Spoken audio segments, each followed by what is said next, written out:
Get us down, please.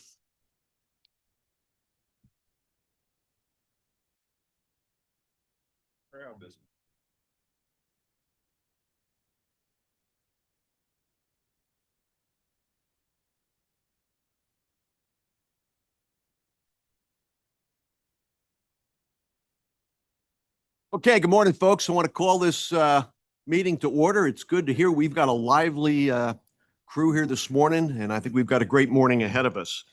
Miss Mass, could you confirm we're on YouTube? We on? Yes, we are. Okay, I want to welcome all those on YouTube. We greatly appreciate your interest in the community college system and hope you join us on a monthly basis.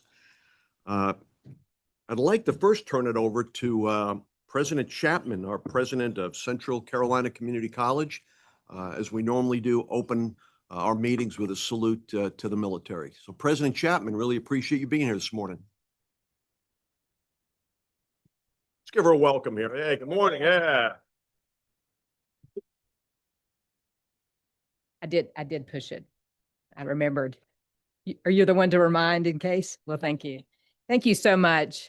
We are very pleased to be here, and I'll introduce my team, and then we'll turn it over to our retired Master Sergeant to lead us in the pledge. So today we have with us from CCCC, retired Master Sergeant Jamin Etchison. He is our Veterans Upward Bound recruiter.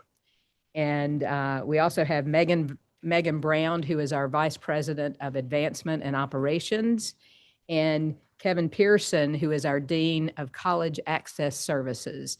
They all work together to help support some of the things we're going to talk about today. And with that, I'll turn it over to Master Sergeant. Good morning. If everyone could rise, please.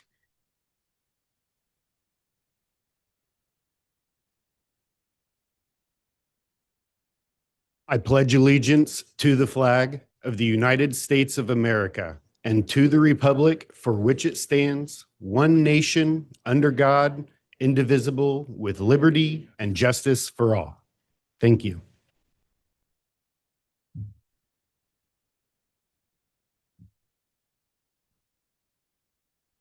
So I am going to turn it over to Jamin in just a few minutes to share with you. I wanted to give you a little bit of background on what we're going to talk about today. We know we're very appreciative to be here today, and we are very appreciative of the military engagement update time that you've instituted. You all know we serve Chatham, Harnett, and Lee counties, and we're in a really unique position geographically. We are 30 miles from Fort Bragg and less than 30 miles from the Triangle.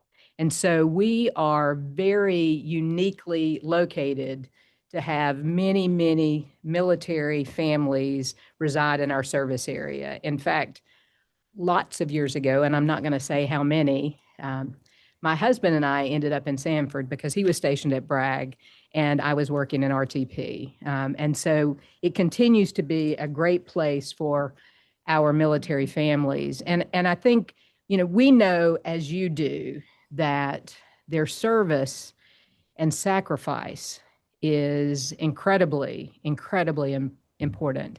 Can't ever be overstated as we think about what's going on today. In addition to that, and John would speak to this, we get to talk about a talent pipeline that no other state can talk about. So they're not only incredibly important for the service they've already contributed, not only have they made great sacrifices, but they are important to what we do every single day. And we know that just like you do. What we thought we might do is, because all of our sister colleges know that, certainly my colleagues here, and we work well to serve the military, we thought we would focus on 3 areas, just 3 examples of things that represent our strategic activity at the college. We have 3 pillars to our strategic plan: leading workforce partner, first-class opportunity, and employer of choice. And we focus on supporting each of those pillars every day. And the way we serve our military fits into that. And with that, I will turn it over to, well, let me give you now that I caused him to kick his water bottle over, let me tell you a little bit more about him real quickly, because he won't tell you himself. He was born and raised in Indiana. He graduated from Ball State with a bachelor's degree in journalism. And while he was in college, the terrorist attacks on 9/11 occurred. And that's why he enlisted. He graduated from basic training at Fort Benning and from psychological operations, advanced individual training at Fort Bragg. After airborne school, he attended Special Ops Force Base Basic Military Language course at Bragg. And then upon graduation, he was awarded the 37F Military Occupational Specialty. And I will tell you, his military education is extensive. Lots of training encompassed tactical and leadership elements. His military career sent him all over the world, including several forward deployments in some of the most unstable regions. And he earned 18 awards and decorations during his service. And I'm not going to share all of them with you, but they include the Bronze Star Medal, the Meritorious Service Medal with 3 bronze oak leaf clusters, and the Joint Service Commendation Medal. Master Sergeant Etchison retired out of Bragg in 24 and joined the Central Carolina family and our Veterans Upward Bound group in 25. And it's my pleasure to have him come and speak to you.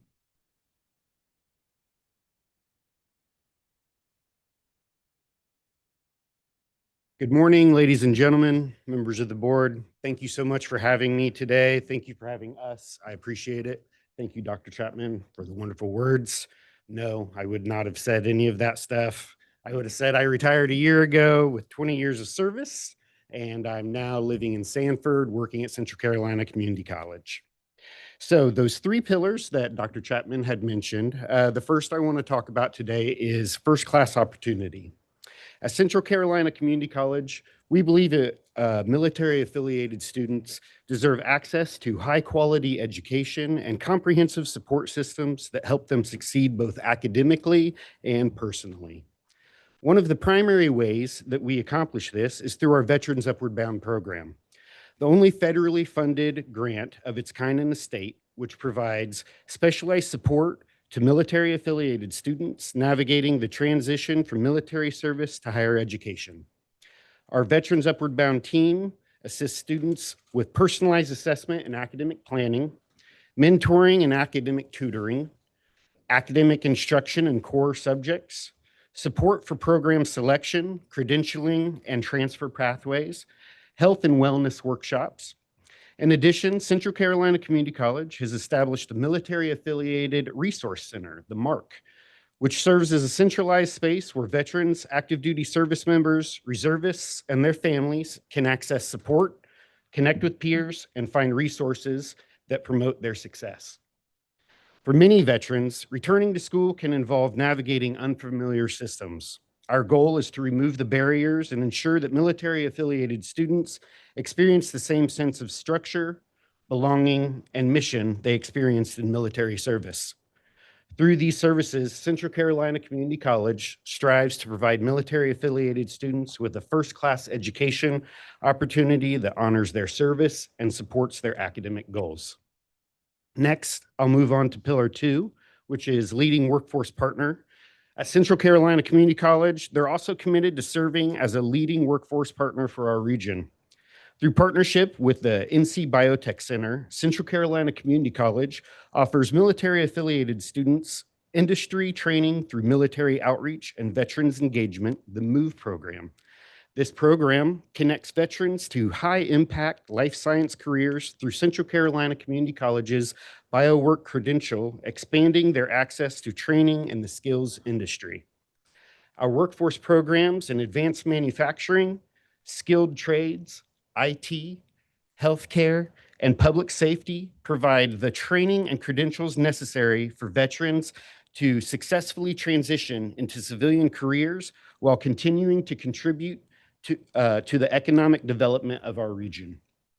Through partnerships with employers and workforce agencies, we ensure that military-affiliated students possess high valuable technical skills, leadership experience, and operational training that are aligned strongly with workforce needs across North Carolina. And then finally, if you're following along with me, the pillar number 3 is the employer of choice. Finally, Central Carolina Community College strives to be an employer of choice for individuals who have served in the military. Military veterans bring invaluable experience in leadership, teamwork, problem solving, and mission execution. These attributes strengthen our institutional culture and enhance our ability to serve students and communities across our region. Dr. Chapman, she doesn't like to be talked about, neither do I, so I made sure that this was in there. This commitment is clearly reflected in the tone set by President Dr. Lisa Chapman, whose deep appreciation for veterans and military families is consistently articulated and visible in both word and action. Her leadership has helped establish a campus culture grounded in respect for service, a perspective that intentionally informs the development of policies and practices across the college. For example, Central Carolina Community College's flexible work arrangement policy was designed to support the needs of today's workforce broadly, while also recognizing the unique challenges faced by military spouses. By creating opportunities for consistent and meaningful employment, even as families relocate in support of military service, the college demonstrates its understanding that supporting military families ultimately strengthens both the institution and the communities we serve. In addition, Central Carolina Community College actively supports military-affiliated employees by providing workplace policies that support flexible work schedules, fostering a culture that values service, leadership, and resilience, and hosting Veterans Day celebrations and recognition programs that honor the contributions of military-affiliated faculty and staff. By recruiting, retaining, and supporting veterans and military spouses within our workforce, Central Carolina Community College not only strengthens its institutional capacity, but also reinforces a deep and lasting commitment to the people and communities who have served our nation. In closing, Central Carolina Community College is proud to support those who have served our nation. Through our commitment to first-class opportunity, leading workforce partnership, and employer of choice, we ensure that military-affiliated students and employees are valued members of our college community. We remain committed to expanding these efforts so that every veteran, service member, and military family member who walks through our doors has the opportunity to succeed. Thank you for your time, and thank you for your continued support of North Carolina's community colleges. Thank you very much. Chairman Looney, thank you again. And I would be remiss if I didn't point out 2 things as we wrap up. One, if you look at Veterans Upward Bound and you look at MOVE, that is another example of how our sister colleges work together to make sure we're taking care of things in the region. So make sure you don't miss that. And then the last thing you won't see on any of those documents is that one of the smartest things Lisa Chapman does is surround herself with smart people. And Veterans Upward Bound, we have had that federal grant for a number of years. Those of you that knew me when I was here, it was before I came here. And the person that was responsible for leading that effort is sitting over here behind you, Dr. Brian Merritt. So thank you guys very much. Mr. Etchison, we're not going to let you get out of here that easy. I was warned that this may. You were. That's good. All right. I'm glad. She knows me. We'd love to just hear a little bit about your career. Well, as Dr. Chapman said, I don't tend to talk much about it, but I was very fortunate in the job that I had that I was able to actually live at Fort Bragg for 17 of my 20 years, which is not normal. Usually you're picking up every 3 years or so and moving around the country. But like I said, I was very thankful. So my children were able to grow up in Fayetteville and go to the same school and have all the same friends and all of that. I did have to PCS at one point, which was leave station and go to Fort Polk, Louisiana in order to be instructor. So the job was amazing, but the weather was Fort Polk, Louisiana. So throughout my career, as Dr. Chapman said, I've had the responsibility and the pleasure of being able to go all around the world. My focus was mainly in the PACOM region, the Pacific area, most Asian countries. However, during the beginning of my career, since I joined in 2004, I spent a lot of time in both Afghanistan and Iraq, Qatar, the Horn of Africa, Bahrain, all around the world. All of that I feel like has led me to where I am today. I know that joining the military was one of the best things that I've ever done for my life, and that I'm 45 and retired. So this is, as I tell people, this is just money I take my wife out for. So I'm really appreciative of this. I'm really thankful for the opportunity, and I do recommend and plead for everyone to do consider hiring veterans. Leadership, responsibility, all of that, really good. Thanks very much. Thank you, sir. Great. Appreciate your service. I just want everyone to know that these discussions on the military don't just happen for 15 minutes at the start of our board meetings anymore. It's a deep commitment of this board to the armed forces in our state and across the country. And just to give you a few examples, the role our students have played is this past Tuesday, Amy Mast and I attended the Veteran Life Center's gala over at the Angus Barn. And what was amazing is two of the students that they recognized were community college students. One, you'll know the name Kyle Harris, who got the Dallas Herring Award last year, and the young man, Jacob LeGrand, who actually spoke at our board meeting last month. So I want to let you know that this is a commitment. It's not talk, it's action. We do what we say and we own what we do. I also spoke to Secretary Millett, who spoke here 3 months ago. She'll be joining us at our event. And General Todd, who is responsible for the state's National Guard, will be at our event along with a band as we do the Pledge of Allegiance, or we do the what's our show? Remind me. Military. National Anthem. So we've got an exciting event planned, and we want to continue to build these relationships with our military. And President Chapman, I really appreciate you coming in this morning and sharing your story. Thanks for all you do. Okay, with that, we usually move into a check presentation, but today's going to be a little bit different because as chair of the board, I'm also often introducing funders to present at the top of the board meetings. But today, I'm speaking as a grateful donor to the community college system. My wife, Lucy, and I are proud to share that we've established an endowment for student experience and innovation because we fundamentally believe our system of 58 colleges must deliver a world-class customer experience for every student. This has always been my core mission since I stepped onto this board. My experience in technology industry taught me that true success relies on being customer-driven. Today's students live in a digital-first world, expecting fast, seamless, and personalized service. I saw this need to innovate time and time again as I chaired both the boards of Wake Tech and the North Carolina School of Science and Math.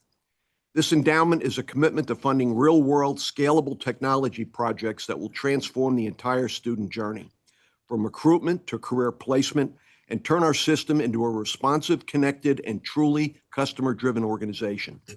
Specifically, the vision for this gift is to fund priorities like personalized communications through tools like CRM, seamless learning, unified data systems, student engagement, and innovation microgrants.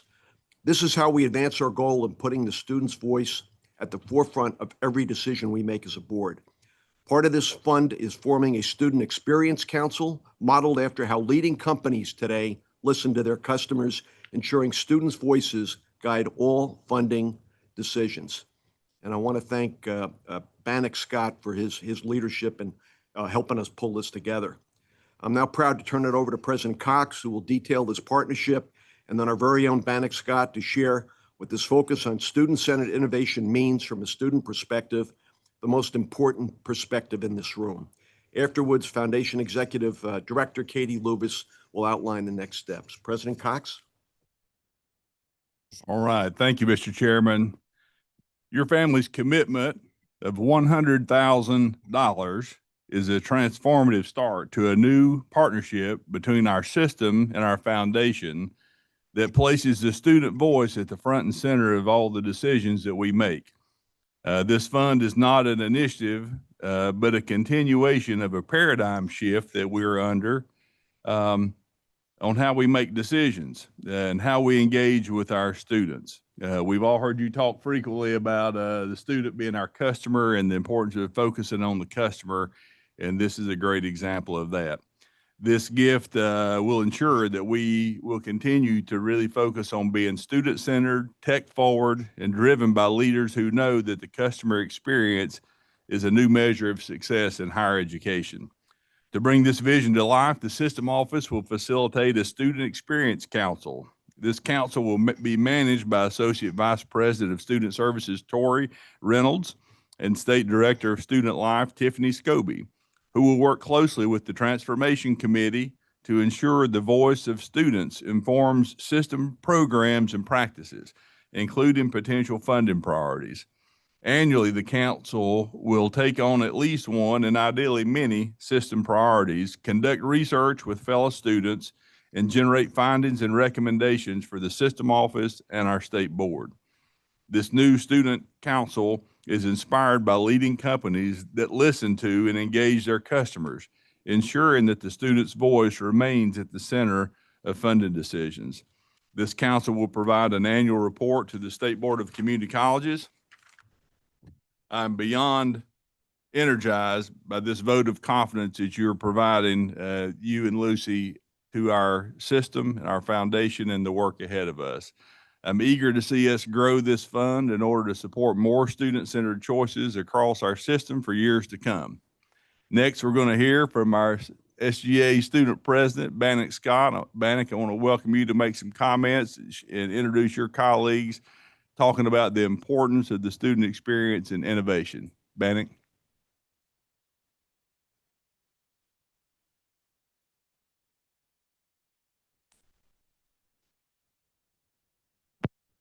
Thank you, President Cox.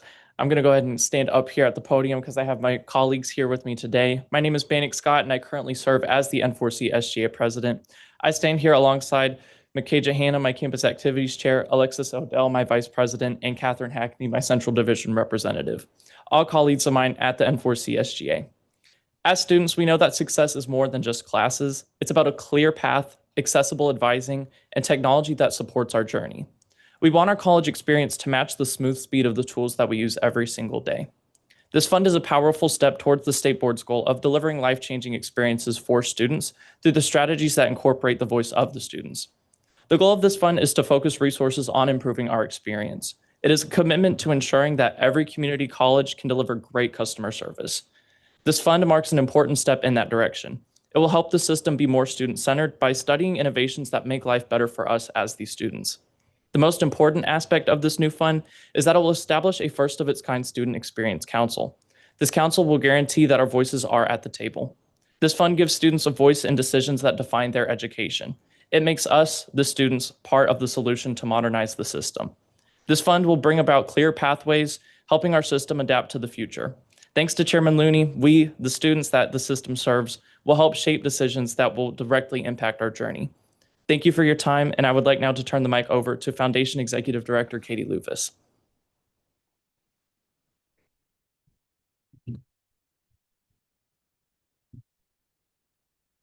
Thank you, students and President Cox, for sharing your perspective on why this fund is so important. And thank you, Chairman Looney, and to your wife, Lucy, for this leadership gift.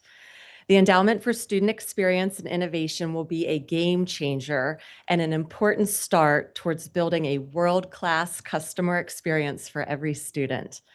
Our foundation and system office colleagues are excited to have some gas in our tank to better engage students as we help modernize the system's ways of working and ensure that technologies are responsive, connected, and customer-driven.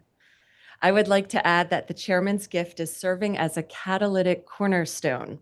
So our hope together with the system office is to grow the student experience and innovation vision to a $1 million endowment, ensuring that this new way of working goes on in perpetuity and establishing North Carolina as a national model for customer experience in higher education. So anyone listening today, including those online, if you are moved by this vision and interested in making a meaningful contribution, I encourage you to contact me. I would be delighted to meet with you and discuss how you can make a difference and be a part of this effort. Also, today marks the start of our foundation's outreach to the state board and our foundation board members to participate in our national campaign. Our foundation will be sending invitations to foundation and state board members to participate in informational meetings. This will be to discuss the national campaign and how you can consider making a gift that's personally significant to you. So stay tuned for those calendar invites. In the meantime, thank you again, Chairman, for your vision and your personal investment and your vote of confidence in what's possible for our system and our 600,000 students. We want to make you proud, and I turn it back over to you. Thank you.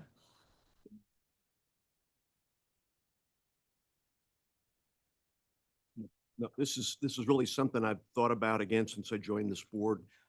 When I was at Lenovo, I think Mr. Ottman was with me at Lenovo. One of the things we started in the U.S. was Customer Advisory Council, very deep across the country. And when we started doing that, our business turned dramatically. And today they do it in every country on the globe. I've just seen the impact it can have, having worked with students at two other institutions. They're really the lifeblood of our organizations. And my vision for this really is, when we talked this morning, Bannock and I, to have our meetings maybe at a Lenovo, like a Cisco, other firms in town.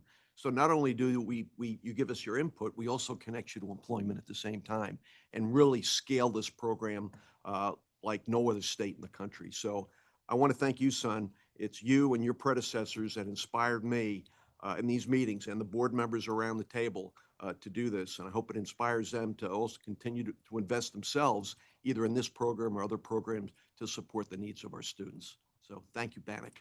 This is for you.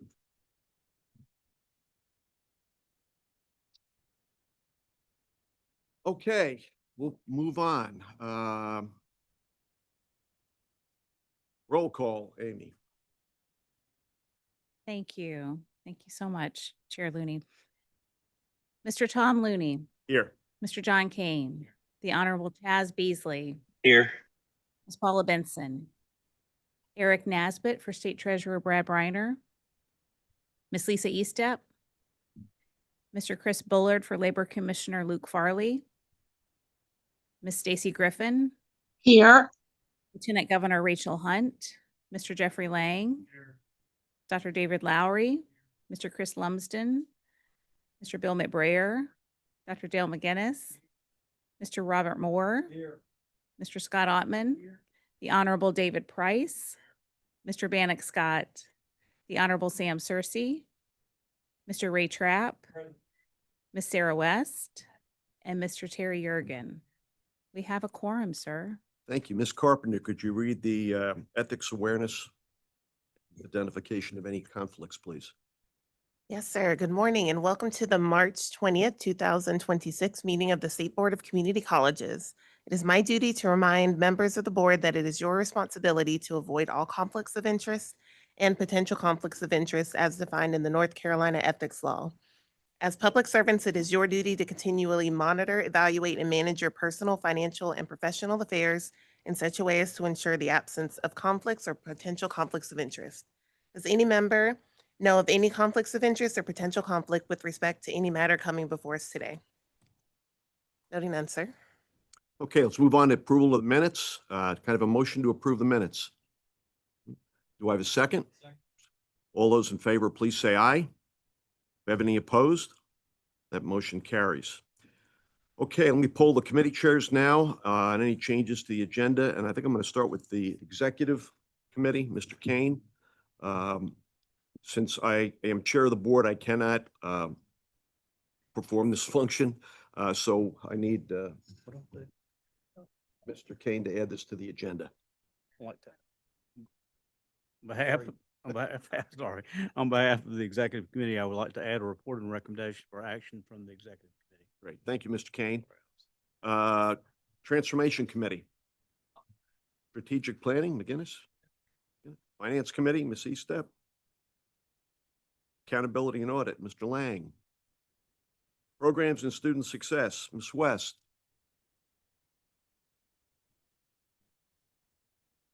Great, thank you. Mr. McBrayer, Got 2 items for closed session. okay. And State Board Policy and Governance, Mr. Beasley. No changes, Mr. Chair. Thank you, sir. Okay, can I have a motion to approve the agenda as amended? So moved. Second, Mr. Trapp. All those in favor, please say aye. Any opposed? That motion carries. Okay, any questions about the consent agenda? Seeing none, I need a motion to approve the, Move for approval. okay, do I have a second? Second. All those in favor, please say aye. Aye. Any opposed? That motion carries. Okay, I am really excited. We're always excited to welcome a new president to our ranks, and I'd like to now invite Mr. Brian Peterson, Board Chair of Mayland Community College, who's going to introduce Dr. Aaron Gabriel, who is the new president of Mayland Community College. Welcome. Thank you. It's an honor for me to be here today, this meeting, to introduce our new president. As many of you know, John Boyd was with us at Mayland Community College for a good while, and Dr. Boyd did an awesome job. And he decided to retire, so we started looking, and it was quite a search, and it was intensive, and but it was a good one. And it's my pleasure today to introduce Dr. Aaron Gabriel, president of Mayland Community College, and as of this January. Dr. Gabriel brings nearly 30 years of experience in public education and leadership to his role. And most recently, he served as superintendent of Newton Conover City Schools, where the district was recognized as one of only 12 in North Carolina without a single school receiving a D or a F designation.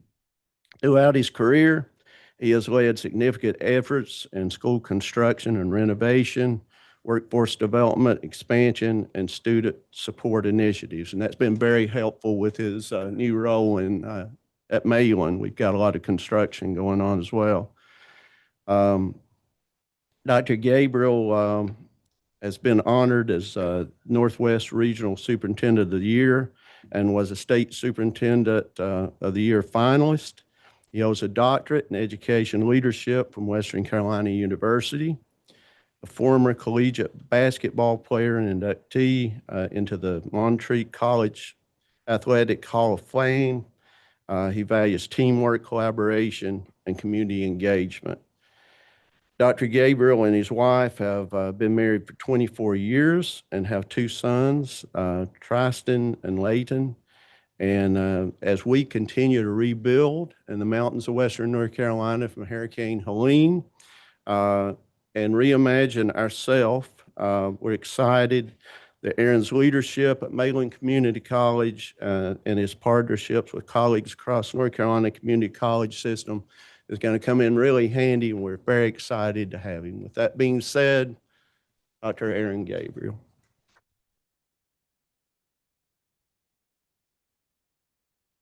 All right. Thank you, Brian, and Dr. Cox, all you folks on the board. I'm very thankful for today. And if I told you that this is something I never saw on the horizon even a year ago, that is the most true statement I could make. But I definitely count it as a huge honor. It absolutely was divine intervention because I was not looking. I was very happy where I was. And I'll tell you that the Honorable Mr. Beasley that's joining us remotely is a proud Newton Conover graduate. So I want to give a shout out to my former school system and to the wonderful people there. Dr. Boyd was a brilliant leader and did a lot of things that kind of spurred economic development in our area that I'll mention here in a moment, because I'm going to put a plug in to get you guys to come up and visit us sometime. We'd love to host you all up here, up at Mayland. As I've kind of entered the presidency, you know, I'm definitely drinking out of an ocean, not a fire hydrant. Going from K-12 to higher ed, it was a huge leap, but it actually has fit very nicely with the previous 30 years I've spent in public education. But I've tried to prioritize 5 things: people, processes, programs, paradigms, and people. And the reason, people's on there twice is it starts and ends with people. Folks, we work with, through, for people. So regardless of what field you're in a service industry. And I think that's something that's very, very important. And so to date, I've met with almost half of our 200 employees, one-on-one, because I felt like it was very important for me to spend time with each of them, because I'm trying to learn who Mayland Community College is and what does it mean to those folks. And then as I'm expanding into meeting with community members, I'm trying to see what what Mayland means to the broader region. Something I've also talked about as I've come on board is something I call the Mayland Mirror. And I think it's very, very important because it really speaks to what community colleges do. The Mayland Mirror asks 3 simple questions: who am I, what do I want, and how do I get it? And it's my vision and passion that Mayland would be the answer to question number 3 for folks in our region, that we are what helps people get what it is that they want. But step 1 is learning who you are and what you value.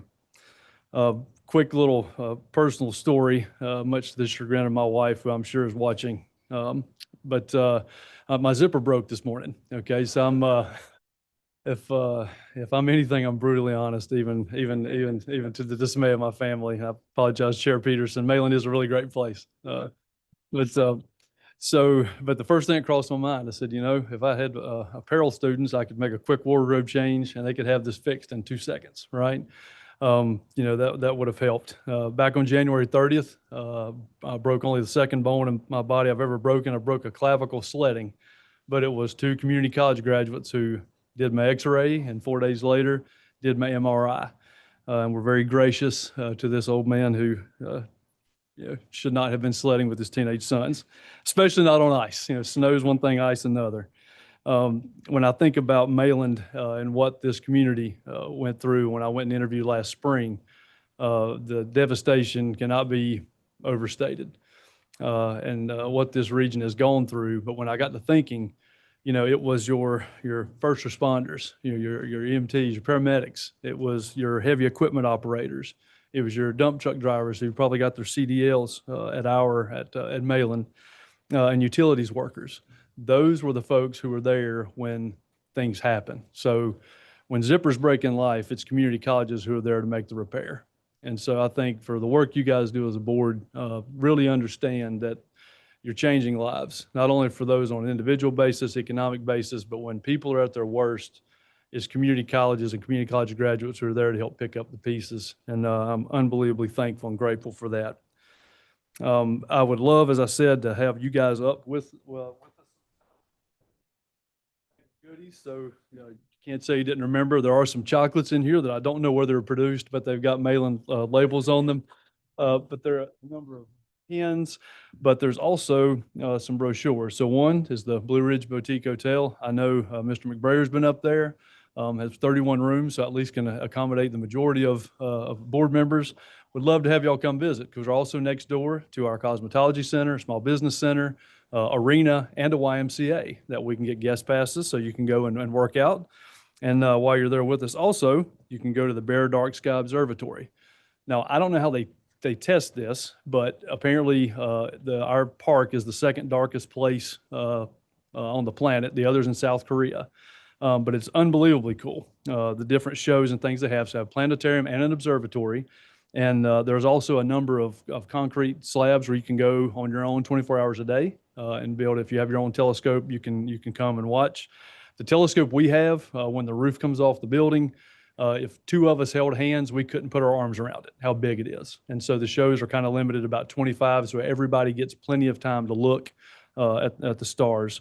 Coming up, we also have the Pink Floyd Dark Side of the Moon show, and something called Beautifica that I've only seen online, that I've not got to witness personally myself. So please come. Again, I think that we're helping supercharge the economic development of the region, but I know folks feel your love and support, but would love to see you up there and have you with us. And again, thank you so much for approving me. I should have started off with that. because I remember that day going, I don't know what kind of calling we'll get later. It's back in August, but unbelievably grateful. Thank you all.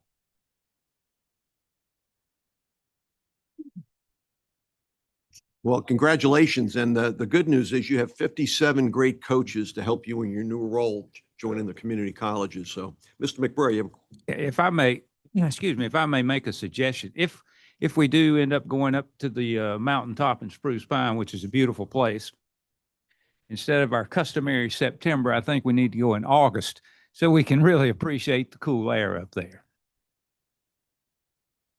Okay, thanks. I have one additional house cleaning item to do, which is approval of the agenda. Can I have a motion to approve the agenda? Do I have a second? All in favor, please say aye. Any opposed? That motion carries. Thank you, Ms. Mast. Okay, now we're going to move on to Dr. Amanda Lee, who President of the President's Association. Good morning and welcome. And I got real exciting news this morning. I asked Alex, I said, how are we doing on Community College Day? I might be stealing a little of his thunder. Where is Alex? Is he here? No, he's okay. I can say it then. So act surprised when he comes back. But he told me he had 48 colleges respond for Community College Day. I mean, this partnership between the board and the colleges and what we're getting done, this is exciting. I think how many did we have last year? Maybe 25? It's almost doubled it. 30? 30. Don't tell Alex, by the way. 30. So, I mean, you guys are doing a great job. We really appreciate it because you make the difference at those events, just like you do our gala event. So thanks very much. I really appreciate the leadership and what you all are doing. Thank you, Mr. Chairman. And it's so nice to be here. And we are excited about May 6th. We're always excited to showcase what we're doing and to get out in front of everybody. So I want to first of all say happy spring. I don't know about the rest of you, but I am ready to claim the weather and I am very excited. Winter is behind us. And speaking of behind us, I am joined by some fantastic colleagues today. You've already heard from Dr. Lisa Chapman from Central Carolina Community College. And you also have now heard from Aaron Gabriel, Dr. Gabriel from Mayland Community College. And then over on this side, we have David Heatherly from Coastal Carolina and Vern Lindquist from Johnson Community College. And so glad to have them with us. We have a lot going on today. So some of our presidents are actually in Raleigh doing some other activities. And then we have the installation of Kevin Lee in Piedmont Community College later this afternoon. So we are dividing and conquering today to be sure that we're supporting each other. But as the chairman just said, the purpose for me being here with you today is because we are all in this together. And we so appreciate the opportunity to get in front of you and to talk about the things that we're all working on to make our system successful. And our system is very successful right now. You heard in your strategic planning committee about how innovative all of the community colleges are. You're hearing about how successful we're serving our communities. Our enrollment is good. Our workforce Pell preparations are good. And you heard receipts are good. These are all things that we check off on our list to make sure that we're going in the right direction. And happy to hear you're hearing the same thing that we're seeing locally. Successes and innovation. Spring semester for our runners in the room is our marathon semester.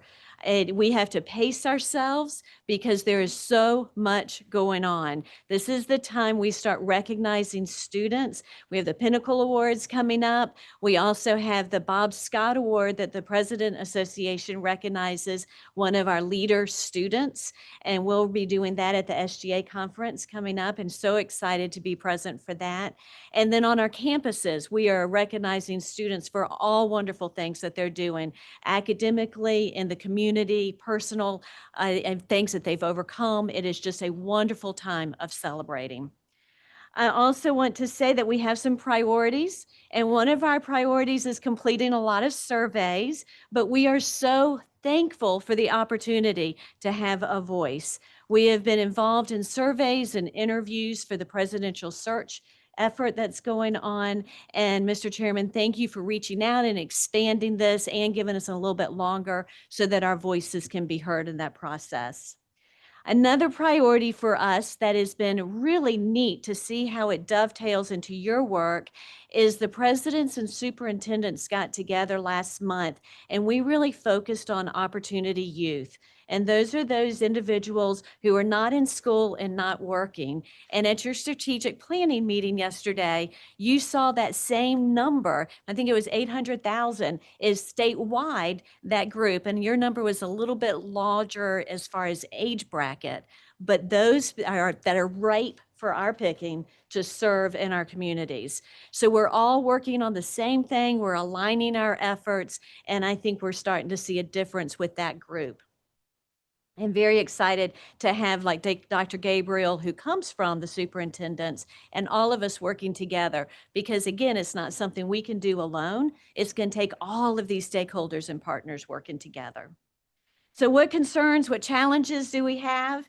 I was excited to hear, excited may not be the best word, encouraged to hear that when Stephen mentioned to you yesterday about the fraudulent student applications, this is something that we are all dealing with locally, and it is so much easier to address something like this when you have the support of the system office. It is not just a situation we are dealing with locally. You heard yesterday it's across the country. But to have the support we have here and all of us working together, we're all learning from each other to make sure that we catch these early and they don't get out of control. We also are excited with the challenge of our ERP. So I feel like I have to mention it because it is always going to be a challenge until we get it over the finish line.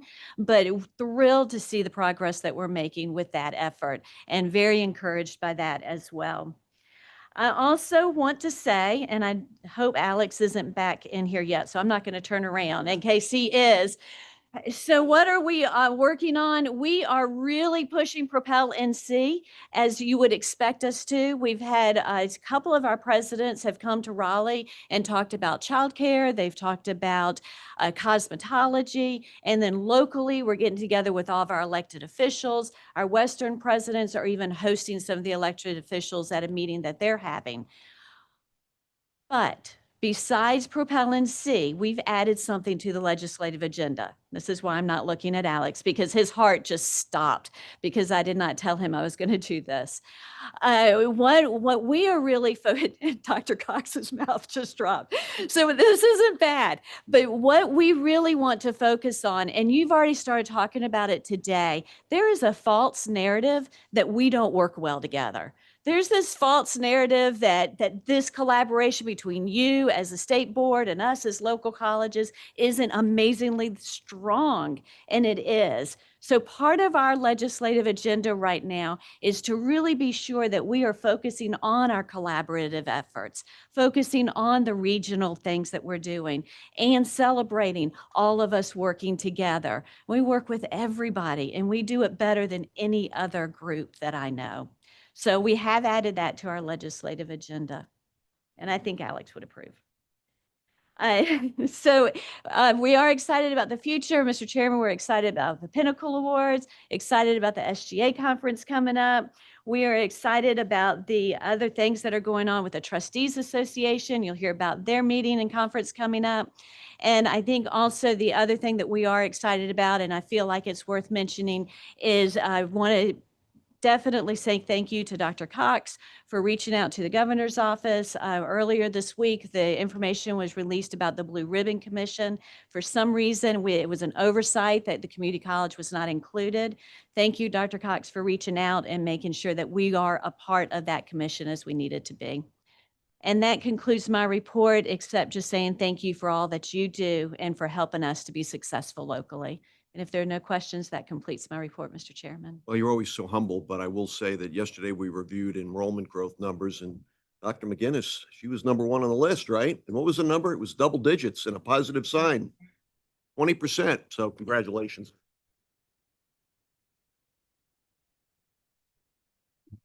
Okay, Mr. Gene Rees, President of our Trustees Associate. Morning, Gene. Good to see you.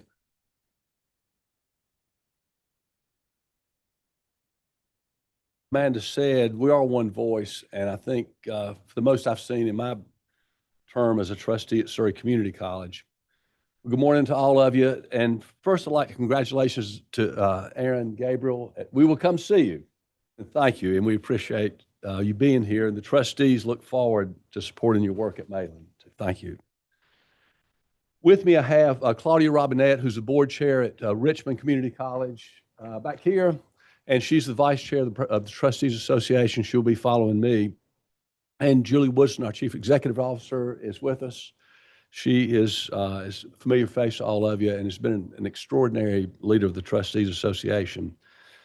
Claudia is, as I say, was from Richmond Community College. She's been working she's involved with CF Smith Property Group for 45 years in Pinehurst, and she has been an exceptional leader at Richmond.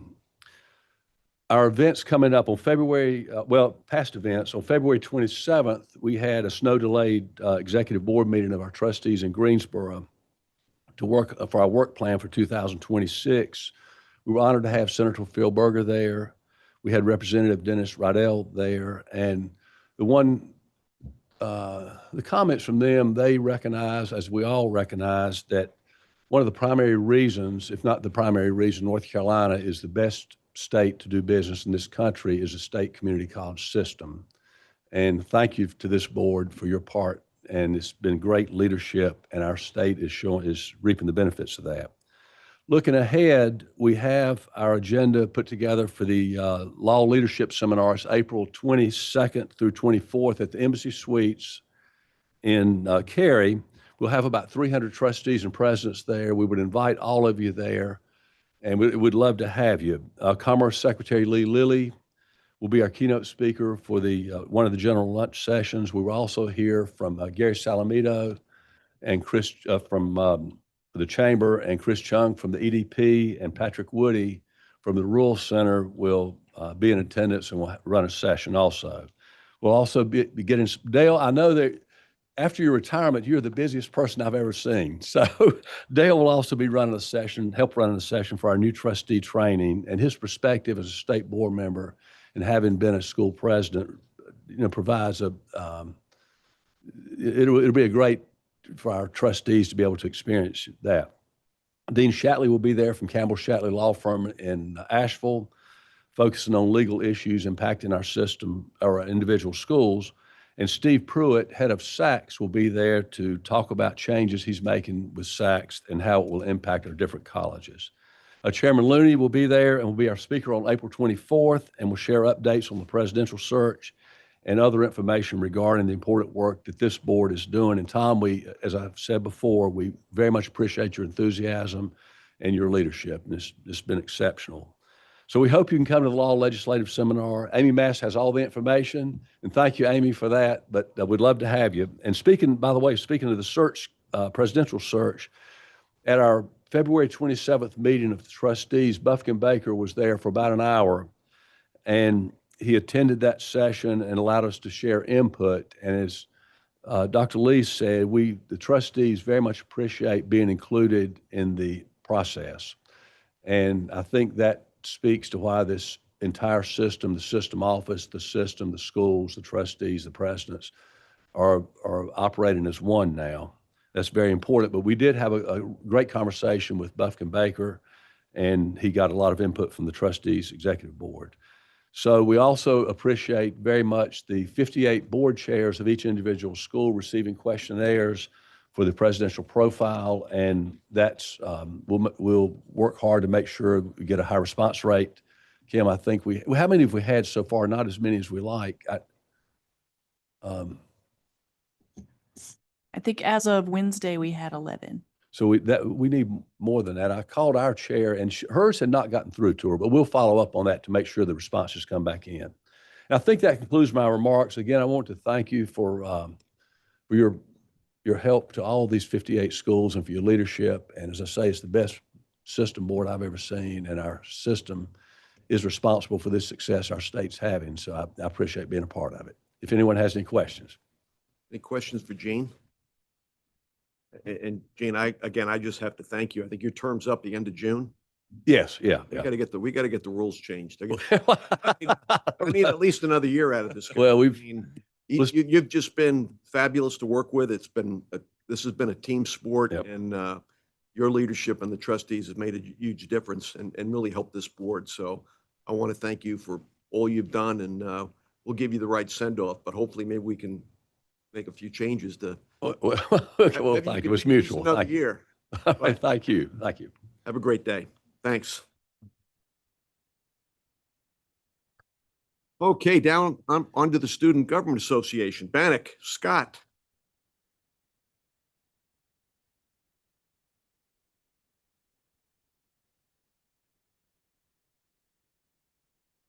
Thank you, Mr. Chairman. As always, it's an honor to be here with you all today. I'd be disappointed in myself if I didn't thank Mr. Chairman Looney again for his $100,000 donation to the students. It really shows his commitment to us as students, and I know all of us are very thankful for that.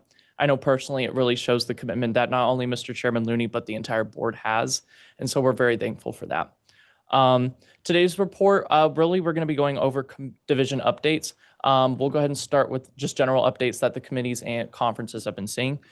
So for our committee updates, the Campus Activities Committee, we're developing a stronger relationship between our local institutions, SGAs, and their athletics programs, kind of similar to how schools and the state board are having that connection. We're trying to have our local institutions, SGAs, have a stronger connection with their athletics programs, as usually they both receive the same funds from student activity fees. It's just there's a little bit of a disconnect between the connections between those. So we're working on seeing how we can help support our SGAs in developing those connections. We also, as always, update that website and make sure that it's more accessible and informative for our students that we lead. It really helps show us that what we are doing to our students and allows our students to see what we're doing. And we've also furthered those childcare initiatives that we've been focusing a lot this year. Our strategic plan, we've just been working on that. That's what those childcare initiatives come in through. And we've also been working on our just other committee updates in general.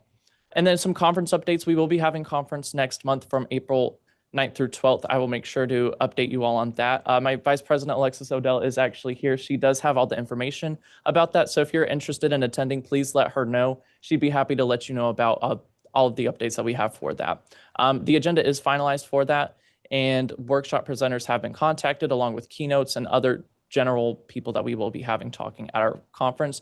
We're also excited to be having the Bob Scott Award from the President's Association there as well. I'm really excited to have Dr. Lee there as well. I know I am personally as well. So those are those updates. And we just had spring division meetings. Last month, it was on February 20th.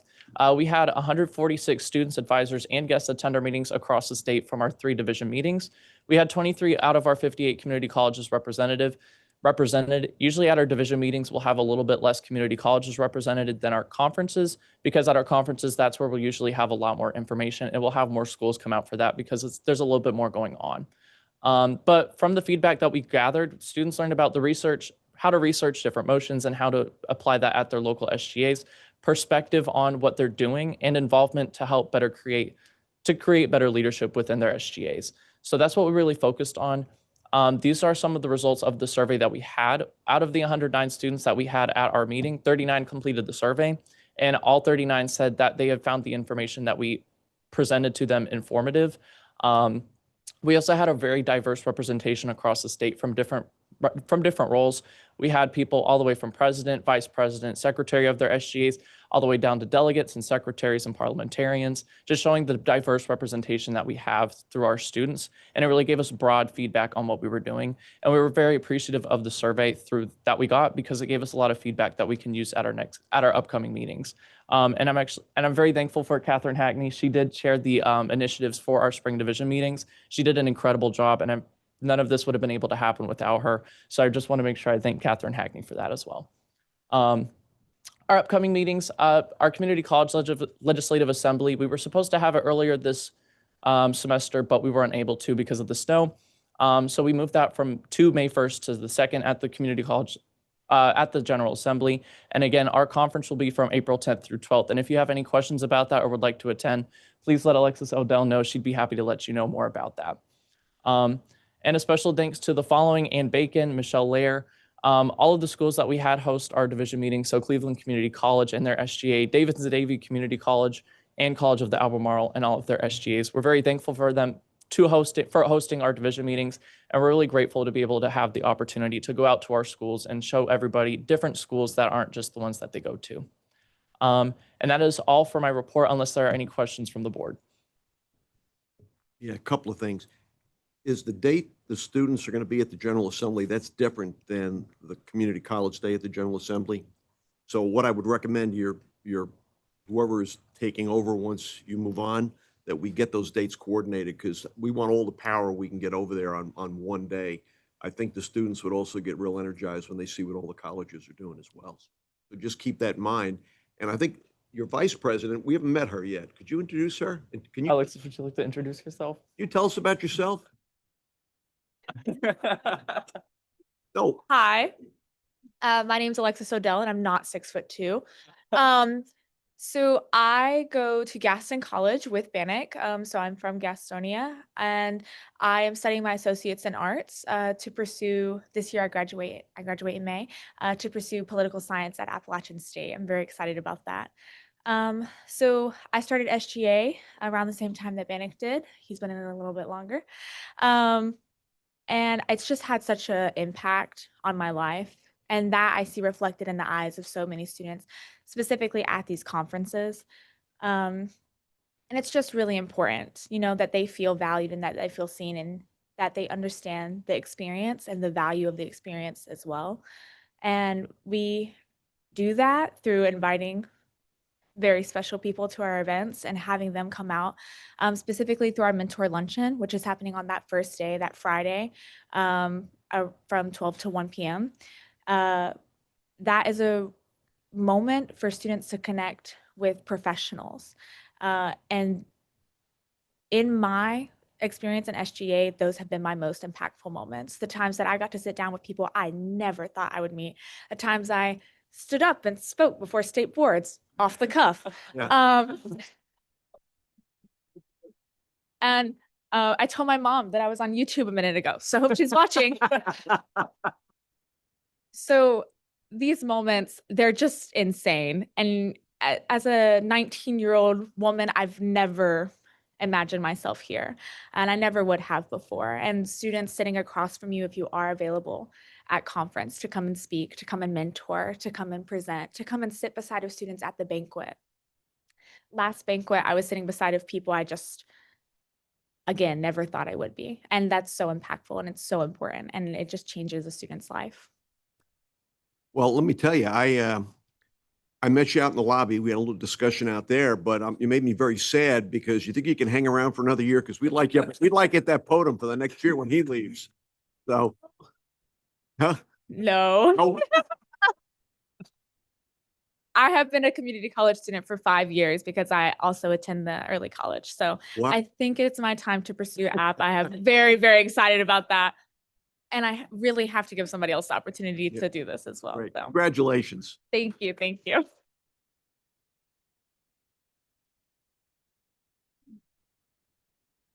Well, if there, as you can tell, Alexis is the funny one. I try to keep things a little, she's much funnier than I am, apparently.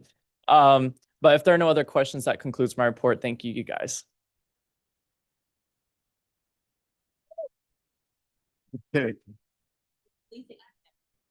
Yes.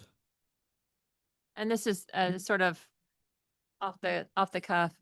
Is there any mechanism that we've employed to keep in touch with prior SGA members? Just because we've had some wonderful representation on this council. I mean, you were one wonderful example.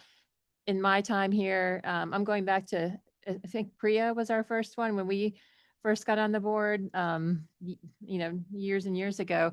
I would love to kind of track or find out how they're doing. And I think they would be fabulous mentors to current SGA members, kind of not more so than us crusty members, but somebody like in your age bracket to say, hey, look, this was my jumping off point, and here's where I am now. So I'm just throwing that out there to say, I think that would be, if there's a way to maybe start that process.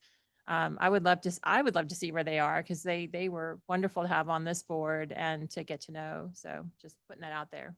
Thank you. If you'd like. So that is a great point. Yeah. All right. A great point. Hi, everybody. Off the cuff, right? Stay. They are working on an alumni association, and so we are trying to gather those names and those folks. And if any of you would like to help assist in that process, because of course you've known some of those students, we'd love to have you be part of that process as well. So I want to let you know the process kind of started about a year ago. And we've had some really amazing alumni. I want to actually share something. A former president, Philip Markovich, I don't know if you know that name or not, but he is actually assisting with the awards for N4C SGA this year. So we definitely contact our alumni and we get in touch with them to be part of the process. So, yeah.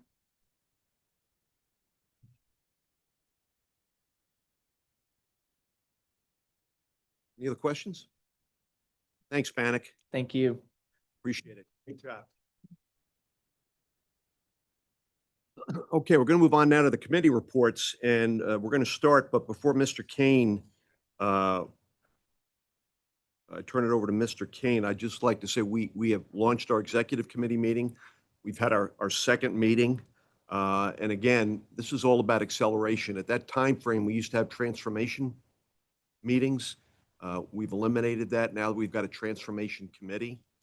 So the executive committee is really designed to provide speed of execution and to really move things along at a much faster pace.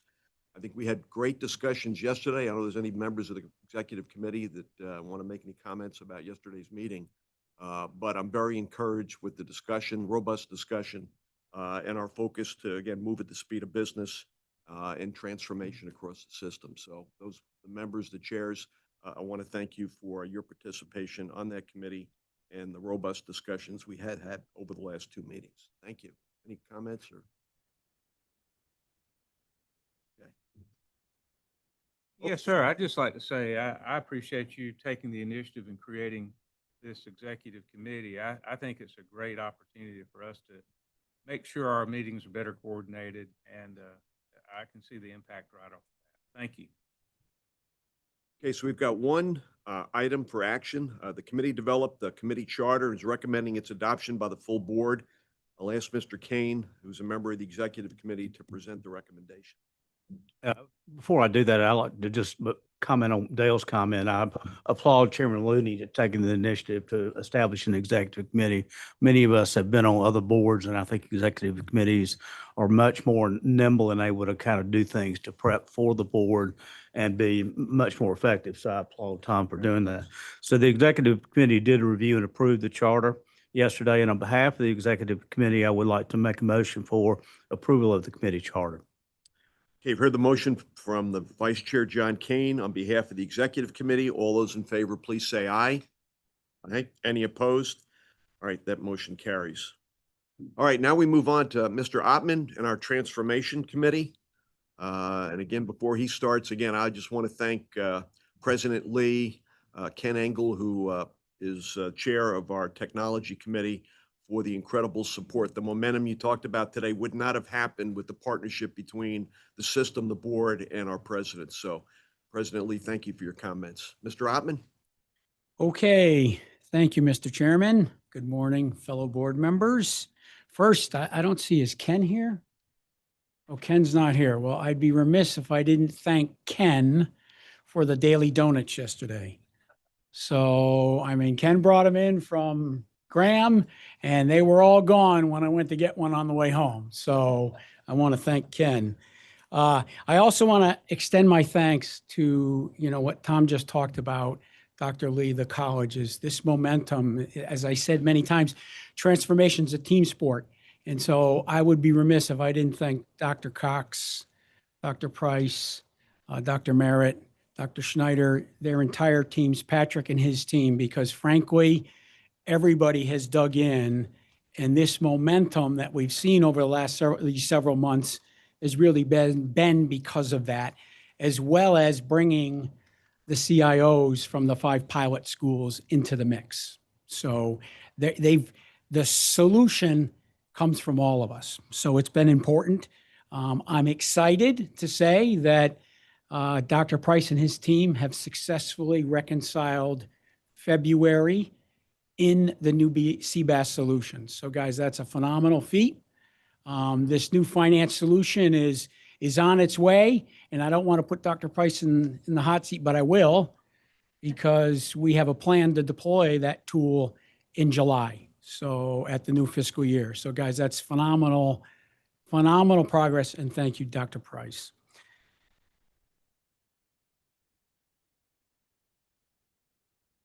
Dr. Schneider and his team spent a few days with Aleutian. I think his team feels comfortable with where we are, the solution that's being developed. And frankly, there's code and development that needs to be done by April 3rd.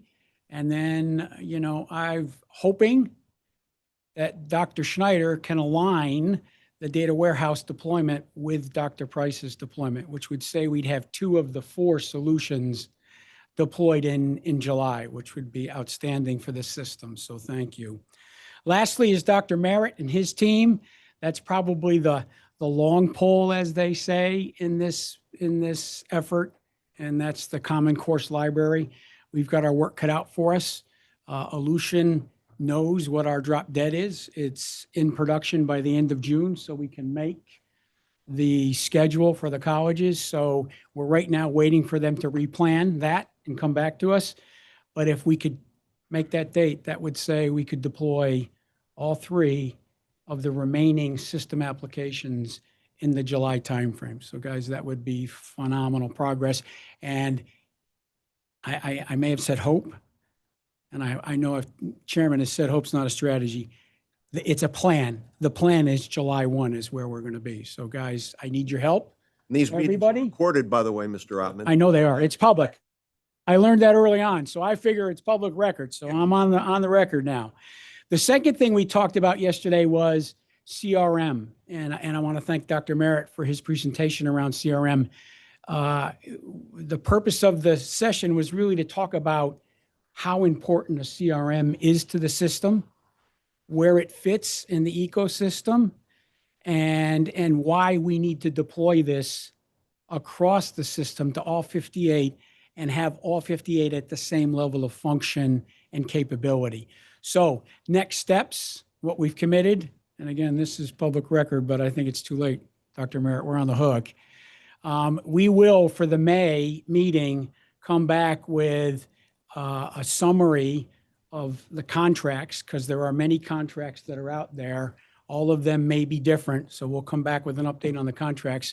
We will come back with a business plan to this board and let's call it a straw man around a deployment plan to make sure that when we deploy CRM, it fits in the rest of the ecosystem and we're not taxing the transformation in the colleges too much with multiple deployments. So that is my update on CRM, and that's really my update from the Transformation Committee, and I'll open it up for any questions. Just phenomenal progress by the entire team. I mean, this was a team effort, and Dr. Price, I really want to thank you for all you did. You reconciled twice now. That never happened. I think everybody was praying till you got down to the last 4, and they reconciled all 58. So 3 digits and a positive sign, we say in business. So 100%, that's great. Congratulations, Mr. Ottman. Thank you for your leadership. Okay, now we're going to hear from Dr. McGinnis, Strategic Planning Committee. And again, I want to thank you, Dr. McGinnis. Your presentation yesterday on enrollment was phenomenal. Your data focused, your action focused, and speed. You put the word speed into strategic planning, and I really appreciate that. I appreciate that, Mr. Chairman, and I want to thank all the team that worked for several weeks in assembling that plan. We only had one information item. We gave a presentation yesterday on goal number 2 of the 2022-26 strategic plan, which focused on access and enrollment.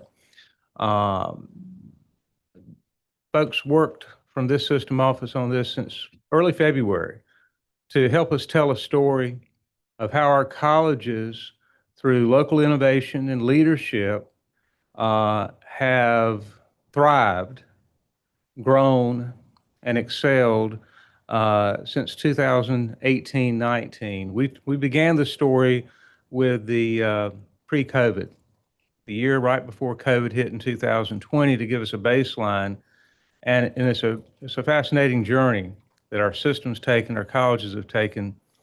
What we learned yesterday was that they've adapted, they've evolved, and each college has formed its own success plan, its own recipe for success based on the local needs of its unique communities. We found that they took advantage of the crisis of COVID to transform their way they serve students, their program mix, and to find what each community needed and deliver that.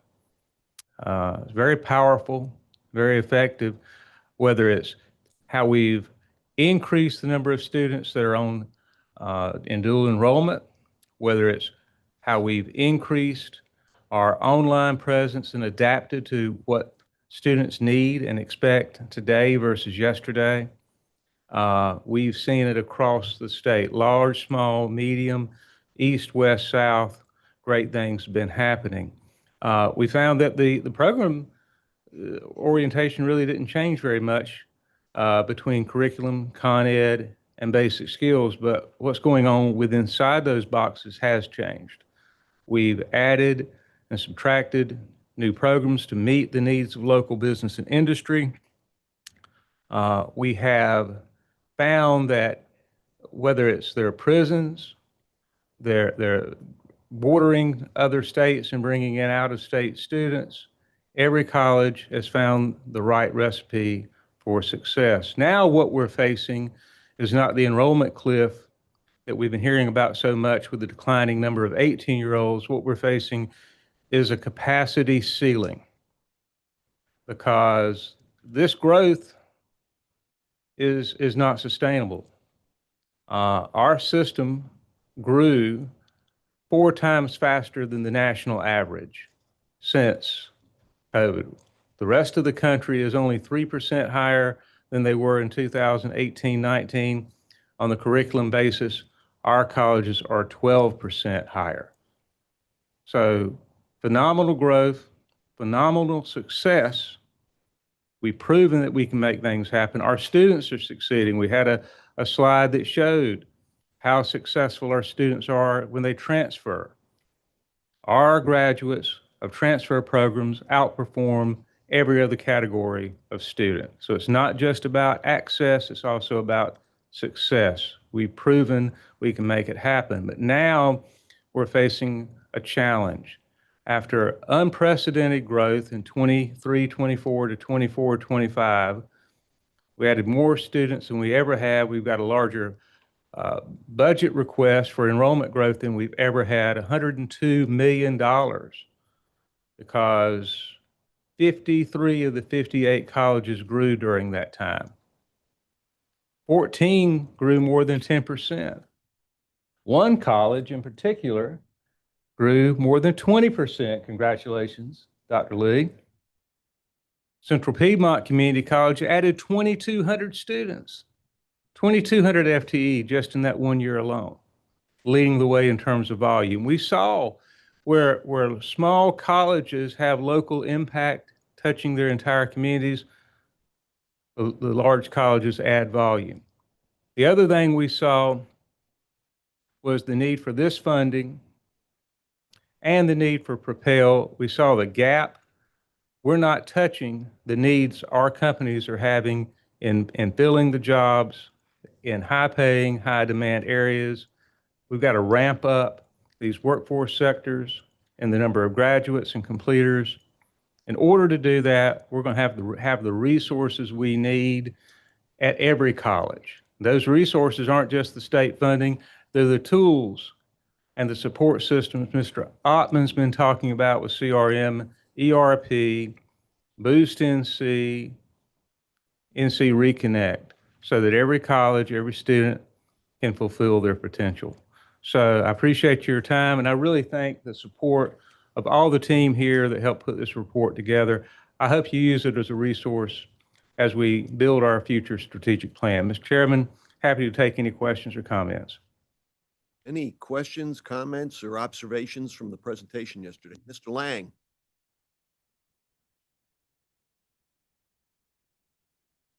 It's just one.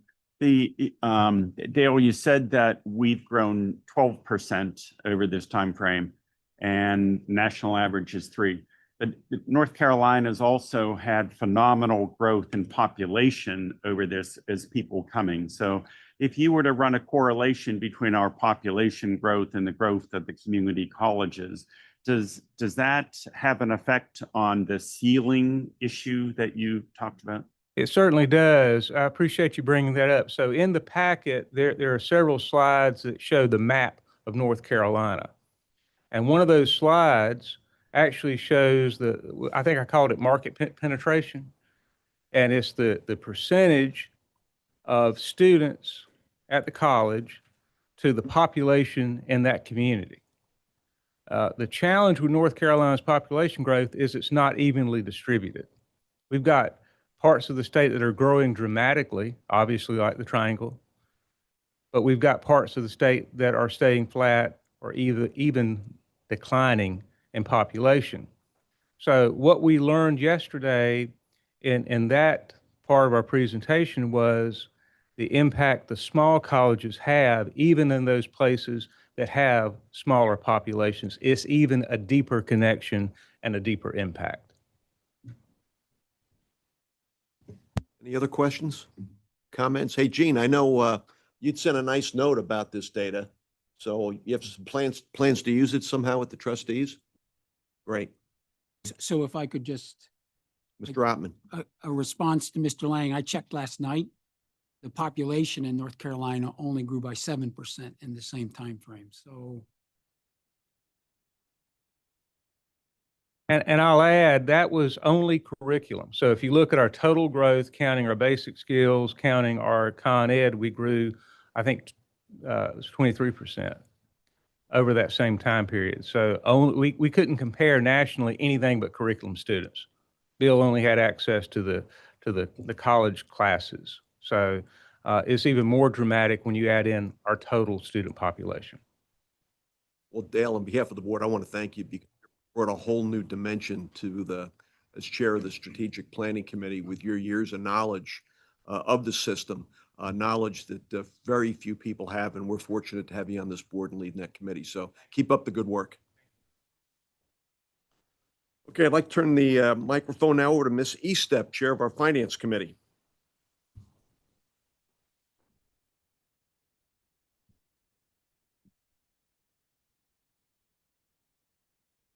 Good morning. The Finance Committee had 4 action items. The first 4 action item is a service agreement for a quality acceptance inspector. This is a 3-year agreement with Wake Tech Community College to not to exceed $387,426. In return, Wake Tech will provide a quality acceptance inspector to perform quality acceptance inspections on all assets for the 58 community colleges in accordance with General Statute 66-25. Are there any questions regarding this item? If not, the committee recommends and I so move approval of attachment FC01 service agreement for quality acceptance inspector. Okay, you've heard the motion from the Finance Committee. All those in favor, please say aye. Aye. Any opposed? Motion carries. Attachment FC02 State Board Reserve Fund Request Residency Licensure.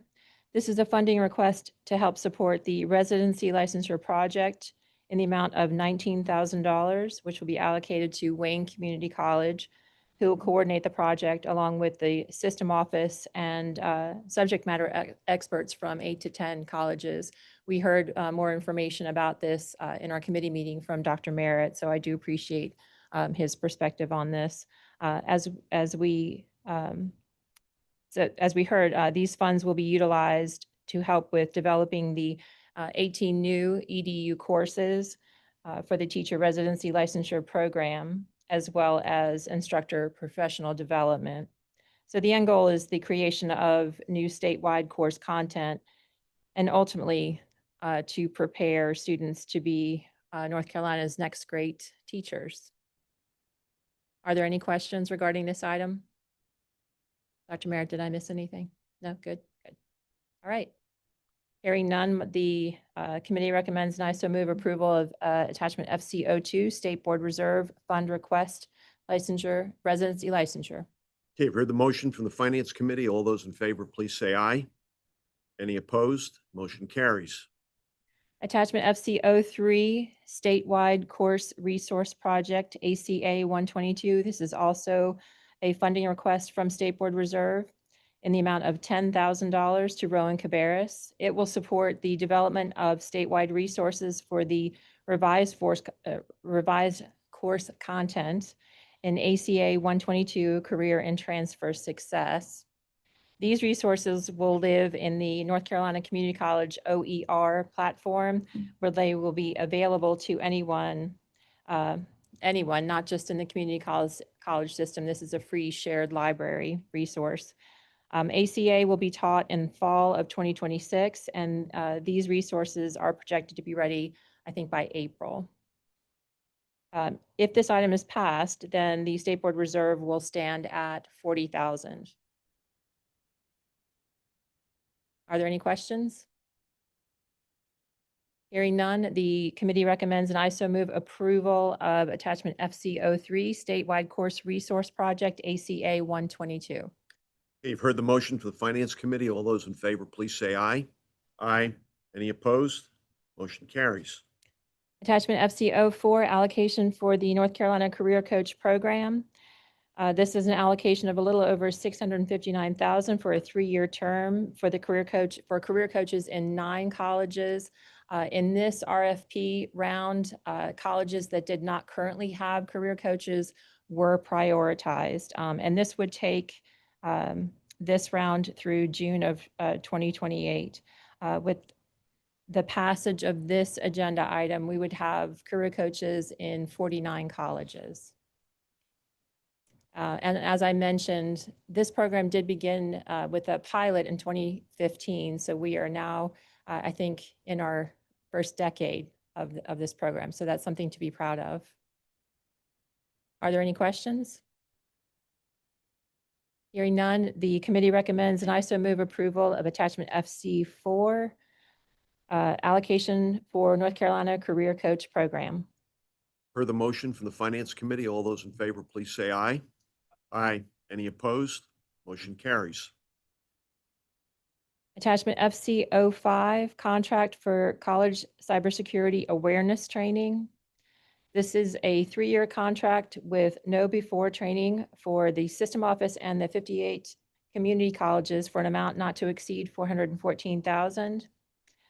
So the no before training is federal and state compliance training, and these are federal and state compliance requirements for cybersecurity training and awareness. This contract will cover all of the required trainings, including trainings for FERPA and HIPAA compliance. Are there any questions? Hearing none, the committee recommends, and I so move, approval of attachment FC05, contract for college cybersecurity awareness training. You've heard the motion for the Finance Committee. All those in favor, please say aye. Any opposed? Motion carries. The other items were for information and for consent approval. So the consent approval have been already approved by this board. I did want to call attention to attachment FC6, the Targeted Assistance in Less Time Half-Time Grant Program. We did have some really good discussion on that. Mr. Lang, I want to thank you for bringing that up. And I think where we would like to go with that, I was talking to Dr. Gold and Dr. Price about that, is to have an overall broader discussion around financial aid and just talk about what is offered to our students. I think that's important for all of us to understand, and then maybe do a deeper dive into the different parts. If we want to kind of zoom into this particular piece of it, to kind of tease apart what it means and where it's coming from and what else is involved in the escheat fund, like where that money goes. I think that would be a great discussion. So with the board's understanding on that, I think that's where I would like to go with this. I think it would be great to know at a college campus what is available to the students, and even hearing from our guests this morning from Central Carolina about the military, the one military grant that is available. the Military Upward Bound program. You know, there are so many different programs out there, but I think it's really hard to kind of harness all that information. So I would love to do a deeper dive into some of that. So with the board's permission, we'll put that on our finance agenda. Sorry, Dr. Price. I keep adding stuff on his plate, so. All right. If there are no questions, then that concludes my committee report. Great. Thanks so much. Thank you. C-STEP. Okay, we'll move on now to Programs and Student Success Committee. Ms. West.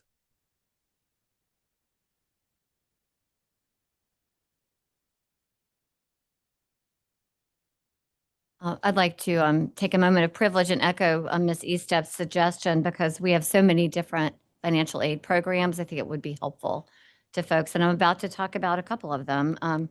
So we have 5 items on the 4-action agenda. Program 1, the board is asked to approve Bladen Community College's request to establish the Aviation Management and Career Pilot Technology Program to begin this fall.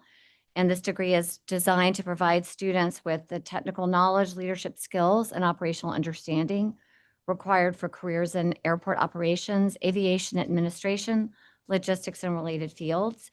Currently, the aviation industry in North Carolina includes 72 public airports, contributes approximately $88 billion to the state's economy, and supports more than 427,000 jobs. Bladen Community College is strategically located between 2 airports, Fayetteville Regional and Wilmington National. And as we heard yesterday from President Amanda Lee, once approved for this program, Bladen intends to develop a new pathway under the Program for Air Traffic Control. And in doing so, Bladen will be the first in the state to provide this specific pathway.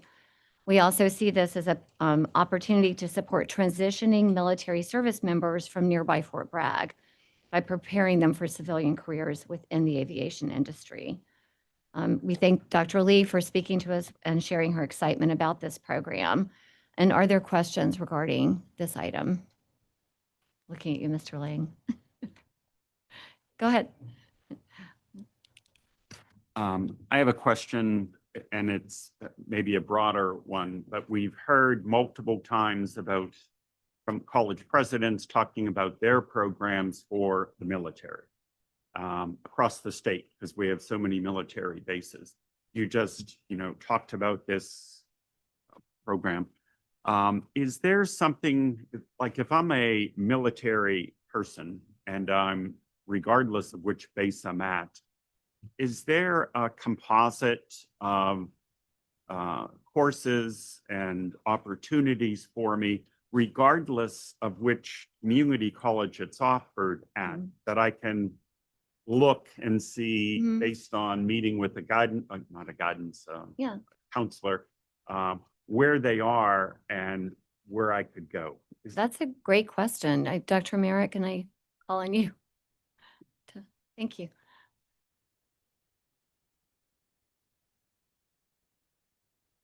You don't have enough on your plate, so No, that's thank you. okay. I think that Dr. Lee echoed what I was thinking as I was walking to the podium. The answer is yes. I mean, I think each college, has relationships with the military bases that are surrounding them. I previously worked at Central Carolina. I know that, working with Veterans Upward Bound and our student outreach and recruiting staff, they had relationships with the recruiters on base and established relationships, and, were invited there to be able to make sure to, connect opportunities. So I think the short answer is yes. I think we could probably get you a more detailed answer of where those materials are stored at each of the bases. But And I think Mr. Lang is asking, if you're a military, if you're a member of the military anywhere in North Carolina, is there a centralized? Centralized. I think we talked about the combined course library and really looking at right now we have our combined course library that's a resource for all of our colleges and students to be able to access. I think as we move towards the ERP, and what we've talked about would be as of 58, having a more seamless student experience. I think that's something that we're working towards to make sure that it's accessible and it's real time. I think that right now, many of our colleges have those.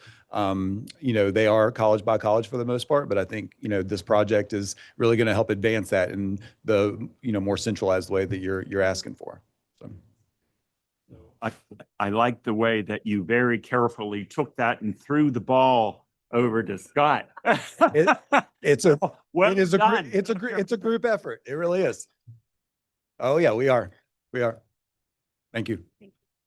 Thank you, Mr. Lang. That's a terrific question. Thank you. If there are no other questions, the committee, Congressman. Raise a Priest. question. I thought about raising this earlier, Mr. Chairman, earlier with respect to our guests, but let me just ask we've heard a reference to Veterans Upward Bound as a key program at Central Carolina, I think, and that's of course a form of student aid.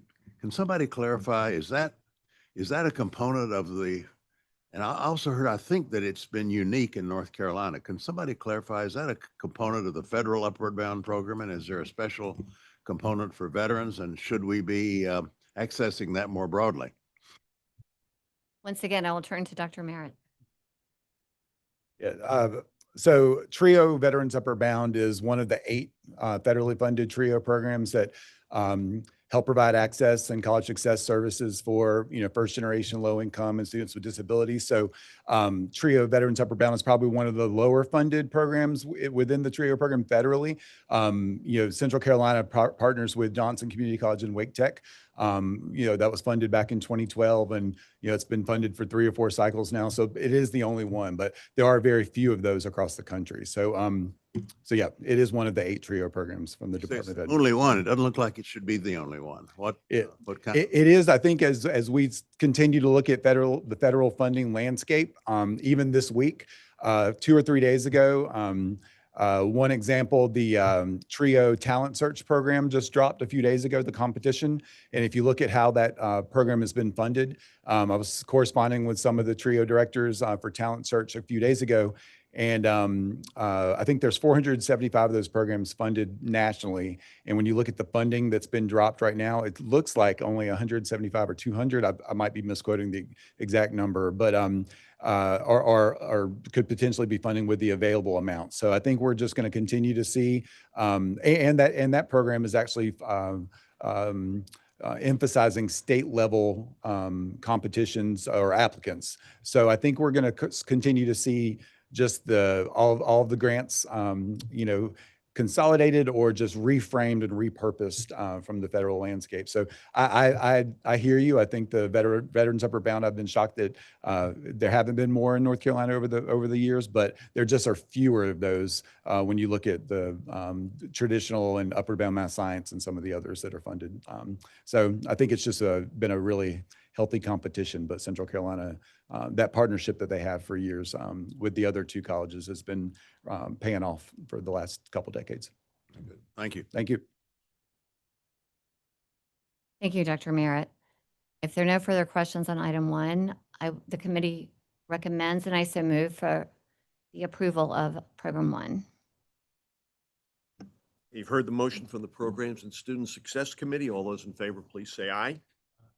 Any opposed? Motion carries. Okay, thank you. Program 2, the State Board is asked to approve the Short-Term Workforce Development Grant Program Annual Report. This is one of the forms of financial aid. The legislature established the grant program several years ago as a collaborative endeavor between the State Board and the Department of Commerce, allocating $1 million in recurring funding. The program provides grants of up to $750 per course to students pursuing short-term non-credit state and industry recognized workforce credentials identified on the NC Workforce Credentials list and aligned with the North Carolina labor market priorities. When it was established in 2023, it represented a significant innovation as a first opportunity to award financial aid to students in short-term non-credit training programs. Last year, the program supported 1,645 students. We heard yesterday from Gloria Wiggins, the Vice President of Workforce Development at James Sprunt, who highlighted for us how James Sprunt has been able to leverage the program to support students across 41 programs.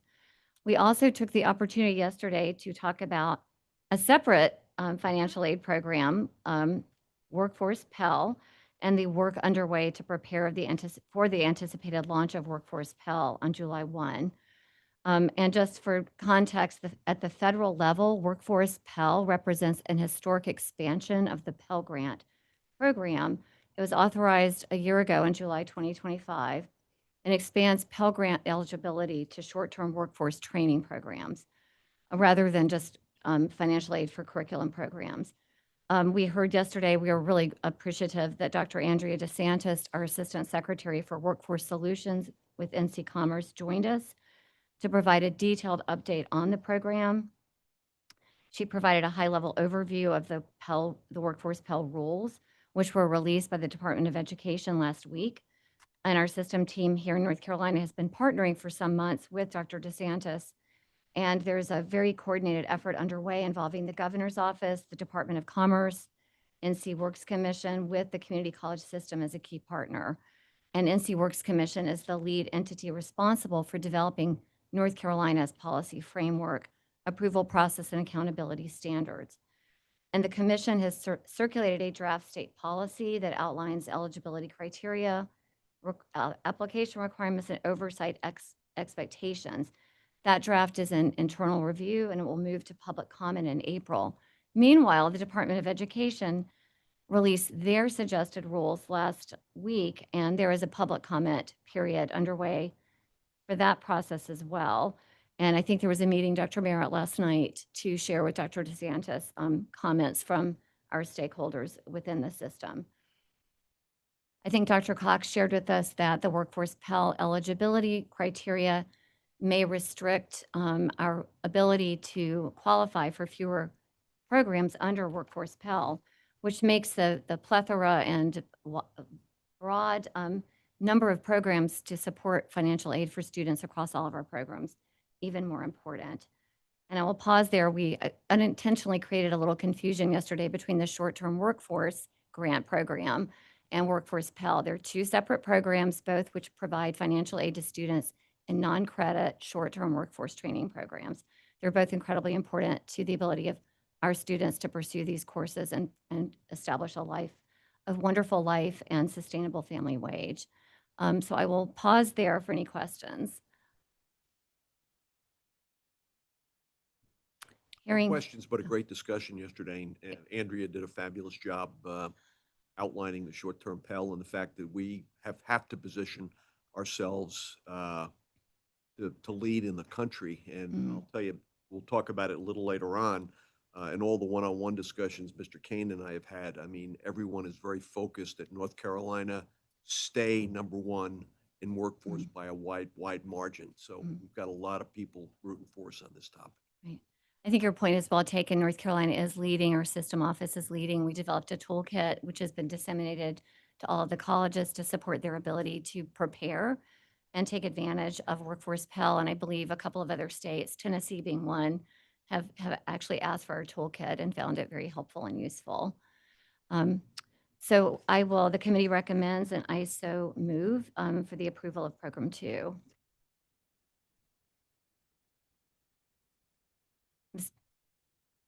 You've heard the motion from the Programs and Student Success Committee. All those in favor, say aye. Aye. Any opposed? Motion carries. Thank you. Program 3 is the legislative report for the Vocational Rehabilitation Counselor Pilot Program. We had good discussion here yesterday as well. The State Board has requested to approve our legislative report for this program, which is branded Bridge to Success. This is an initiative that places vocational rehabilitation counselors directly on community college campuses to support students with intellectual and developmental disabilities. The intention is to provide individualized counseling, employment planning, and support services that help students pursue not only post-secondary education, but to achieve competitive employment and greater personal independence. Each year that the funds are expended during this pilot, the State Board, in consultation with the Employment and Independence for People with Disabilities Division, formerly the Division of Vocational Rehabilitation, report on the impact on participants. The focus of our assessment is the mental health and well-being of participants as well as job placements. The report describes implementation across the 6 participating colleges, each of which are also participants in the system's Access to Achievement program. To date, 87 students have been served with 11 job placements to date. 68% of students served represent individuals in the most significant disability category. And as we discussed yesterday, the program is seeing more limited success and impact than we would like. One of the contributing factors has been significant challenges in identifying and retaining staff at 3 of the 6 colleges participating. We are deeply committed to assessing what is working and what is not working to ensure that remaining funds support stronger outcomes going forward, and that we continue to explore and affirm our commitment to ensuring that IDD students and individuals not only have an opportunity to pursue post-secondary education, but also to find meaningful employment and independence within the context of what independence feels like and looks like for that family and that individual. Are there questions regarding this item? And I appreciated Ms. Eastep, your comments yesterday. Thank you. Really? One, Lisa, Ms. Step, the program that you champion for people with disabilities, and how does this relate to that? I can't remember the name. Access to achievement. Thank you. So I think the biggest difference and the biggest thing to keep in mind is that we own access to achievement. This one is run by EIPD or Book Rehab. So that is a fairly significant difference. So really we can control how access to achievement is designed and run. And the biggest thing that the number one thing that we started with is that there are no barriers to entry to students. And that's significant because there are so many barriers to students with disabilities. So that sounds like a small thing, and I would get more into it, but for EIPD, those students or those individuals have kind of a checklist that they have to follow from the federal level of what it means to have a disability and qualify for VR services. So there is a little bit of a mismatch there. But I think there are other hurdles that EIPD is encountering that and I'm saying this with no authority whatsoever. Let me just put it out there. But I know that from on a personal standpoint, talking to EIPD staff in Wilmington, you know, getting people hired within EIPD takes months. So it doesn't take that same level of time in access to achievement to hire. You know, it's just a different animal. What I was hoping is that they would be working on the output. We're working on the education piece and the training piece, and they were working on more of the output piece. So that was the assumption, is that you would see more hiring and more of the outreach to businesses, because that's the piece that they're working on, the job coaching and the job placement. So I think it's just trying to, as I said, trying to figure out what were the barriers that they encountered over these last 2 years. And it seems like there are quite a few. So I think it's again, as I always say, it's a bigger conversation and understanding what the questions are. But one of the bigger differences is that we own A2A. So it seems like there could be a much better marriage there between the two? EIPD is under the auspices of DHHS.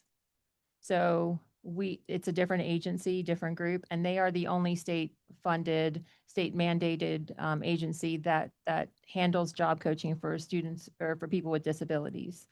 And if anyone else knows differently, please correct me. But this is what I know as a parent who has gone through this system. They don't get a ton of attention, time, or funding. And I think, so if you are a job coach within within EIPD, you will probably make between $17 and $19 an hour. So it is not it's not easy to recruit job coaches at that salary. So I think that is one of the hurdles. But our ability to manage an organization that is managed within another agency is also a challenge. So it's coming up with an MOU that we can work with. It's coming up with, language, and then a comfort level with a group that I don't think that we've ever maybe worked with on a direct level before. So this is, we're starting things. And I haven't worked, I wasn't involved with this pilot at all. So some of this I'm just kind of hearing about and wondering about. I was excited that they got the funding, and I thought it was a great move to partner it with the A2A colleges. I would just really like to understand what we could do to make it a stronger partnership.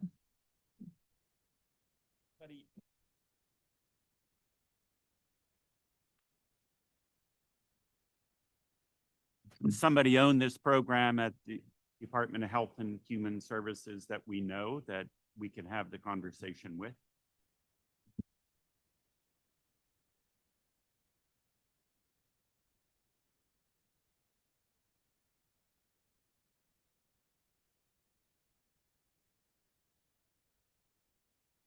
All right.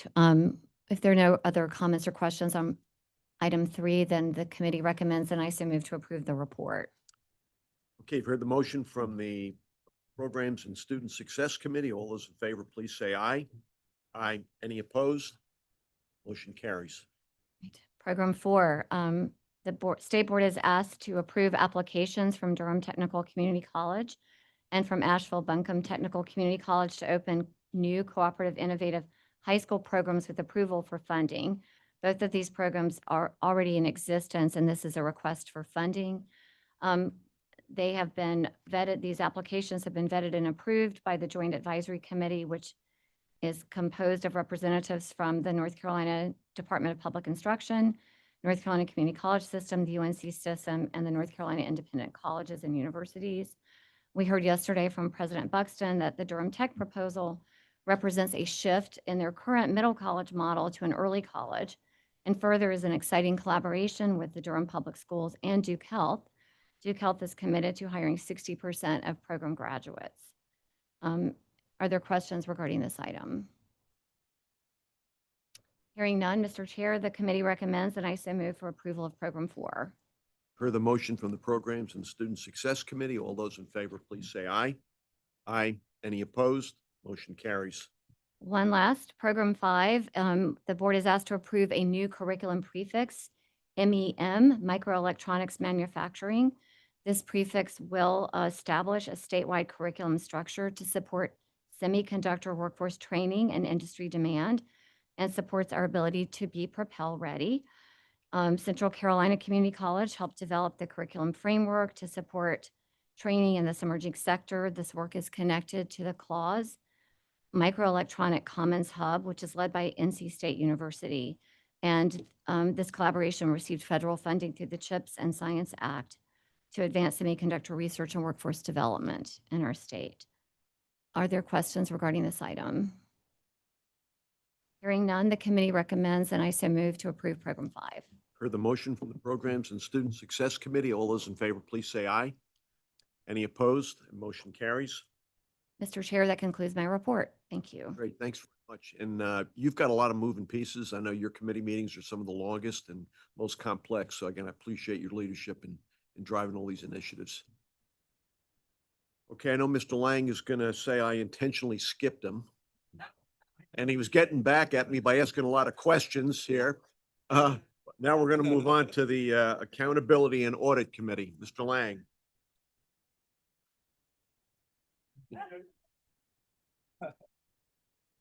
Accountability and audit. Okay, we just have 3 items for information. And yesterday we had a discussion. Stephen Reeves, Amanda Toller, David King provided us updates on cybersecurity, on compliance, and on our audit plan. More specifically on the cybersecurity, we heard about the grant programs, the work that's going on with fraudulent applications, and the cybersecurity training. Amanda provided us an update on the current compliance reviews. I believe there were 10 colleges this year alone that completed their compliance reviews. Everything is on track. A couple of letters, coaching letters, but I think you know, that's not a serious item, but we are on track with that. And David shared with us that the audit plan, things are either complete, in progress, or planned. And again, everything is on track. So I know you probably love to hear great detail going on for a long time, but in the interest of time and the fact that we are all in good shape in audit and accountability, that concludes my remarks, unless there are any questions. With that, Mr. Chair, I turn it back to you. Thank you, Mr. Lang. Okay, let's move on to personnel. Mr. McBrayer.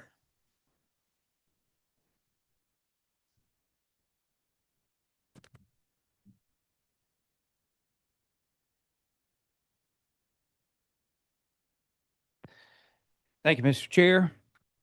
Before I start my portion of the meeting today, I was going to use some reverse psychology and tell the audience that when we go into closed session, it'll probably be 45 minutes to an hour, but then I would be lying. So I'm going to say today with my comments, it better not be more than 5 minutes, okay? So I move to go into closed session pursuant to North Carolina General Statute 143-318.11A1 and A6 to prevent the disclosure of information that is confidential and privileged in accordance with the General Statute 115D-27, and to consider the qualifications and competence, performance, character, and fitness of individual public employees and prospective public employees. We need a second, Mr. Chair. Second. We got a second here? All in favor? Aye. Any opposed? Motion carries. All right. We'll stand at ease until further notice.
If I'm man of my word, we are back in open session.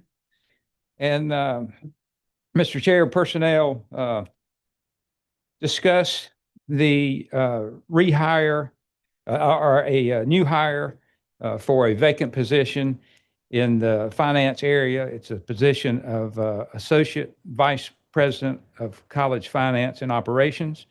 The candidate is Mr. Josh Lagunas. Personnel had discussion. Personnel Committee, and I failed to mention that his anticipated start date would be April 6th, and he'll be coming to us from NC State University. It's always kind of nice to take one from the university back to the community colleges, since we've seen the opposite in recent years.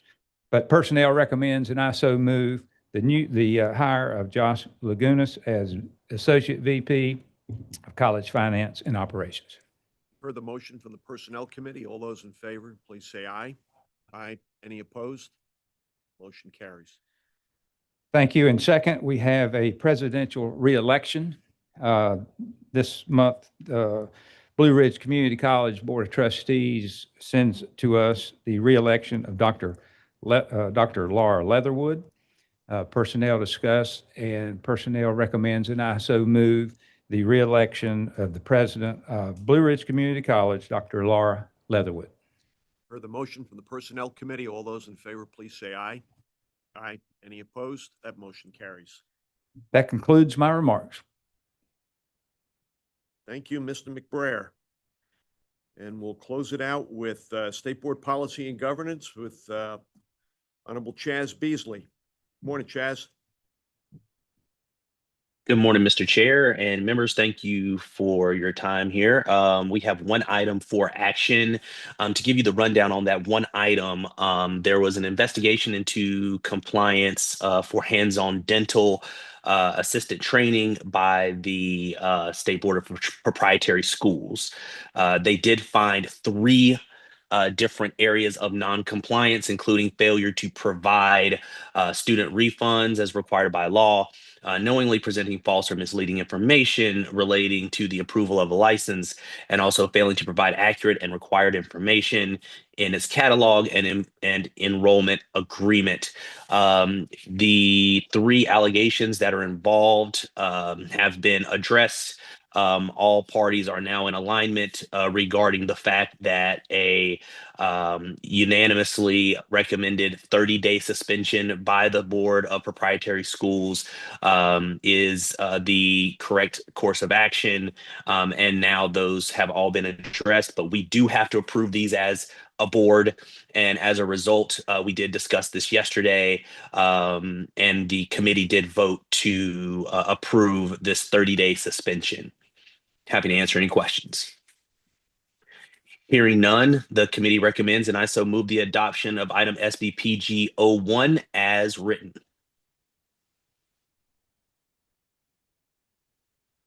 Okay, you've heard the motion from the Policy and Governance Committee. All those in favor, please say aye. Any opposed? That motion carries. Thank you, Mr. Chair. And one reminder from a governance perspective, every April 15th, each of us as board members have to fill out our statement of economic interest forms. They're required by our state ethics laws. Please, please, please, if you have not already done so, make sure that you have that submitted by April 15th. So 3 weeks from now. If you do not fill it out, there are penalties, and we just don't want anybody getting in any trouble. So please complete that as soon as you can if you have not already done so. And Mr. Chair, that completes my report. Yeah, and as he mentioned yesterday, there's a short form and a long form. So new board members who joined last year, if you went through the detail, if there's no changes, there's a very short form you sign off on and move on. Thanks, Mr. Beasley. Okay, Thank you, now Mr. we're Chair. going to now we'll move on to President Cox. Is there a problem? President's report.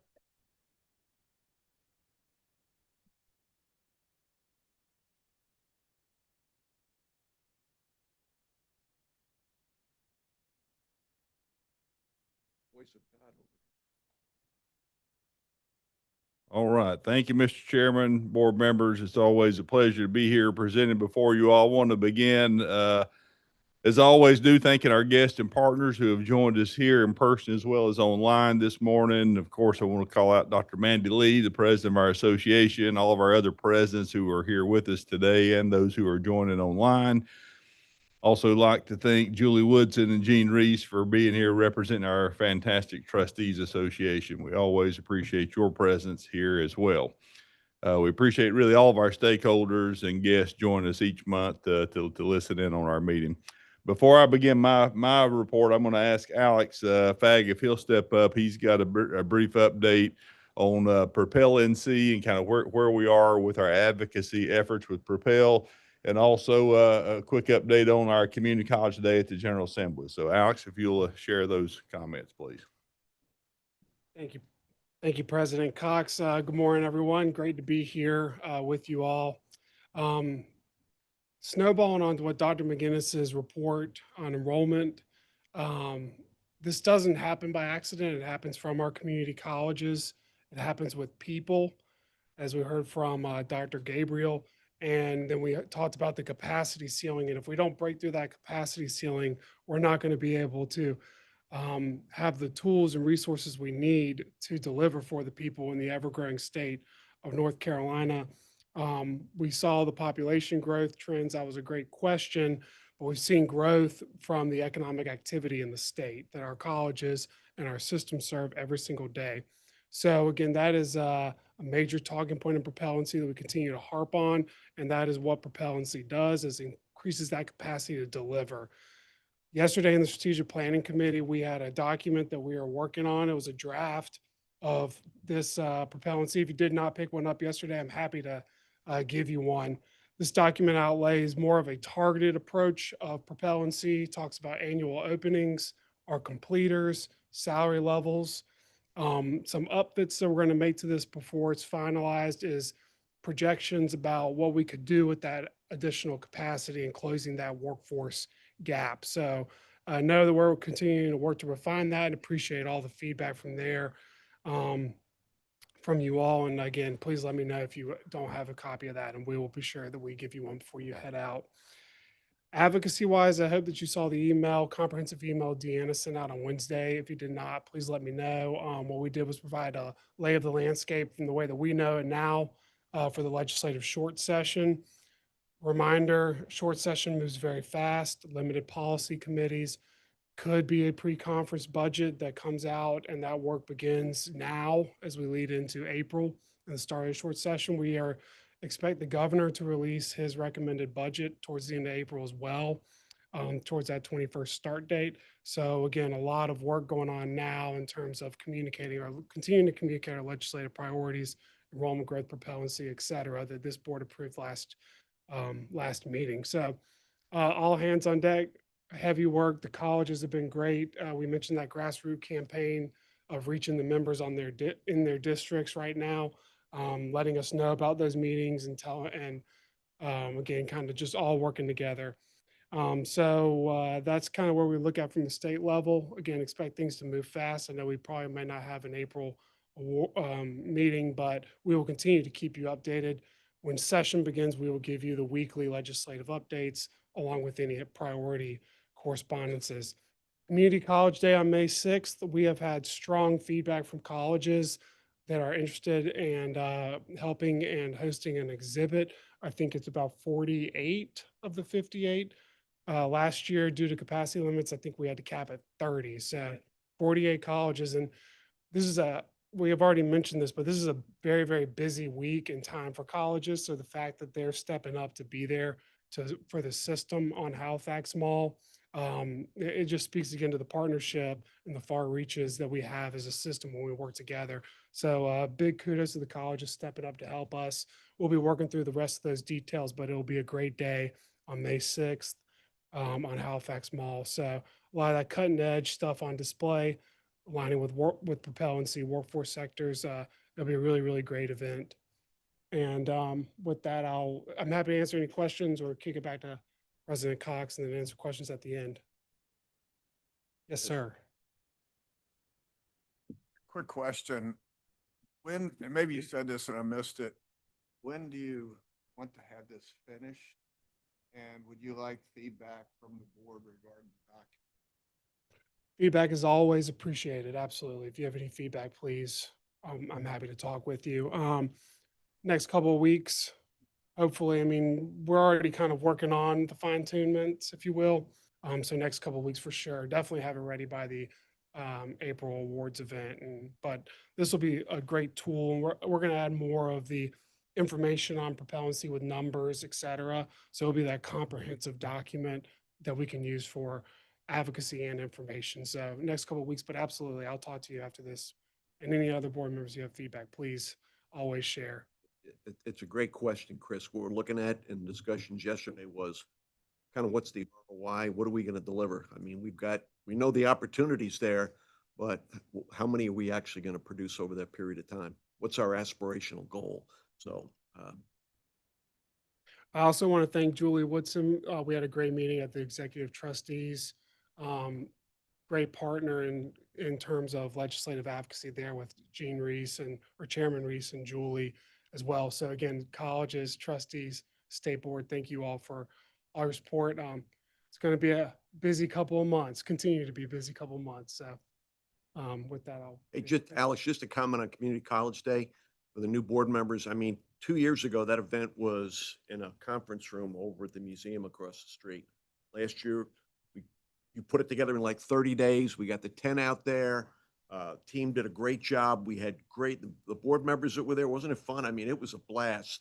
And you've been able to almost double. So thanks to the colleges. I mean, it brings the community college system to life out on that area. And the legislators have fun. The colleges were excited. The board members were excited. The staff was excited.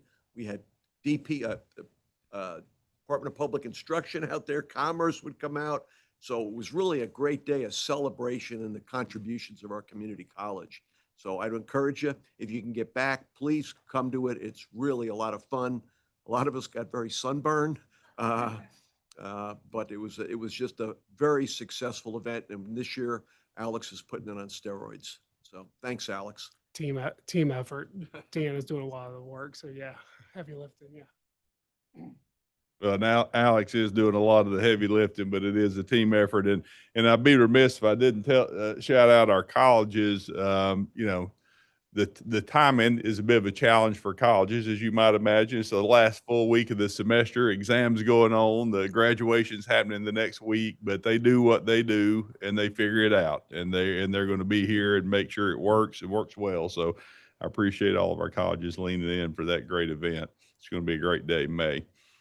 I'd like to begin my remarks by again just thanking Chairman Looney and his wife Lucy for this generous $100,000 donation to center the student voice as our primary customer in strategic decisions that this board and our system are going to be making going forward. From the time I began giving reports to this board back when I was where Mandy is as president of the association, I have wrapped up my comments by sharing a student story. That's just a habit that I've developed and have kept. And I've done that really to kind of keep us focused on keeping the students at the forefront of our thinking as we're talking about policy and big decisions at the state level, just to remind us all what we're here for, to serve and support students.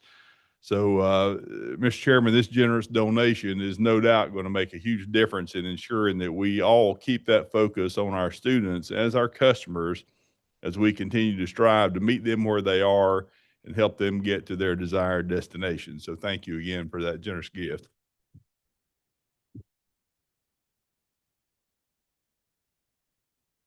I want to offer a quick teaser to the board about a couple of exciting announcements that we're going to have in May. We've been working hard with our partners at the foundation, seeking out donations to the foundation in our campaign. And I'm really excited about two grants that we're going to be showcasing coming up in May that total $6 million. So more to come, but I'll leave you hanging on what those are, the details. We'll be sharing that in May. I'm also really excited to be sharing a really good project that we're partnering on in Western North Carolina. Our friends with the John M. Belk Endowment, John Dennon's here with us today. They've really been taking the lead role in a lot of work in the continued work in Western North Carolina toward recovery.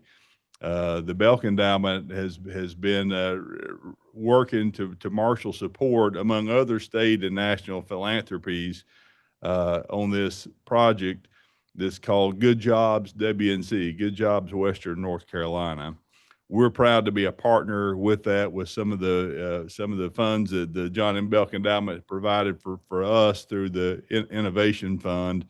We're proud to partner in this work. I believe this is going to be a several $million multi-year project in Western North Carolina. Is going to make a huge impact in an area of our state that needs our continued support and focus. So I'm really excited to see the impact here. 11 of the community colleges have been hardest hit by Hurricane Helene have come together around a shared commitment to move more residents into good jobs in healthcare, advanced manufacturing, and the skilled trades.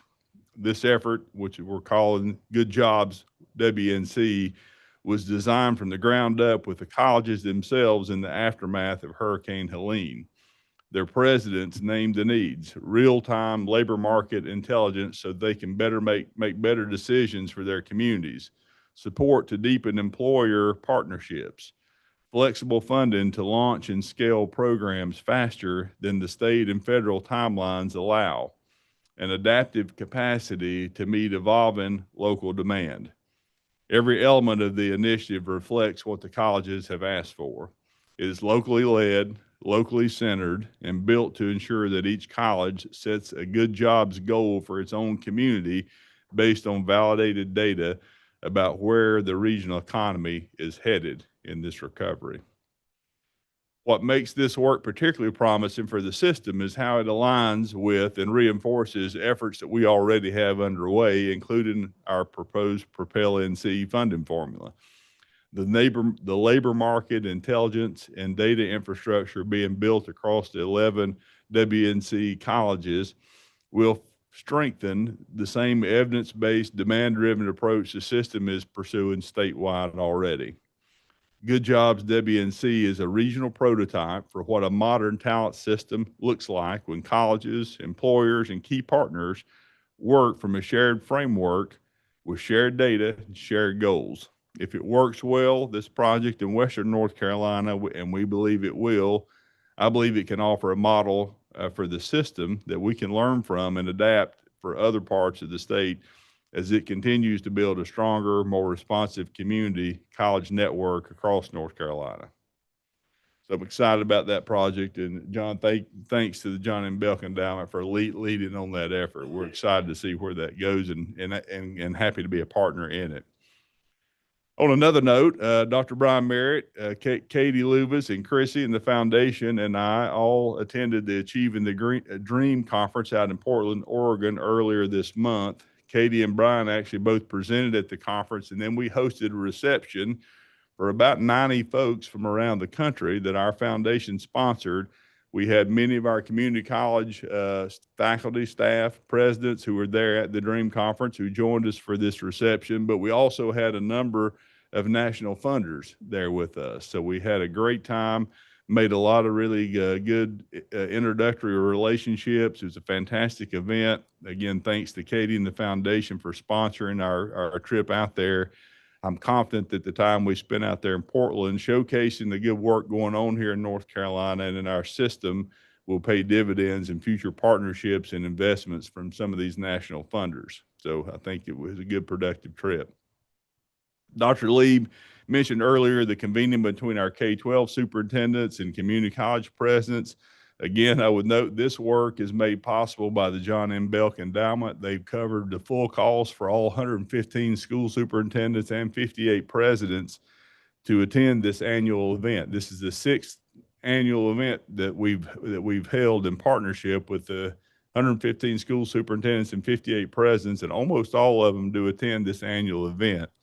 It's a great way to showcase partnerships that are going on already and showing what best practices look like, and also to build stronger relationships between our presidents and our school superintendents. So That was a great event, and I think we're making a real difference in building bridges there with our K-12 partners.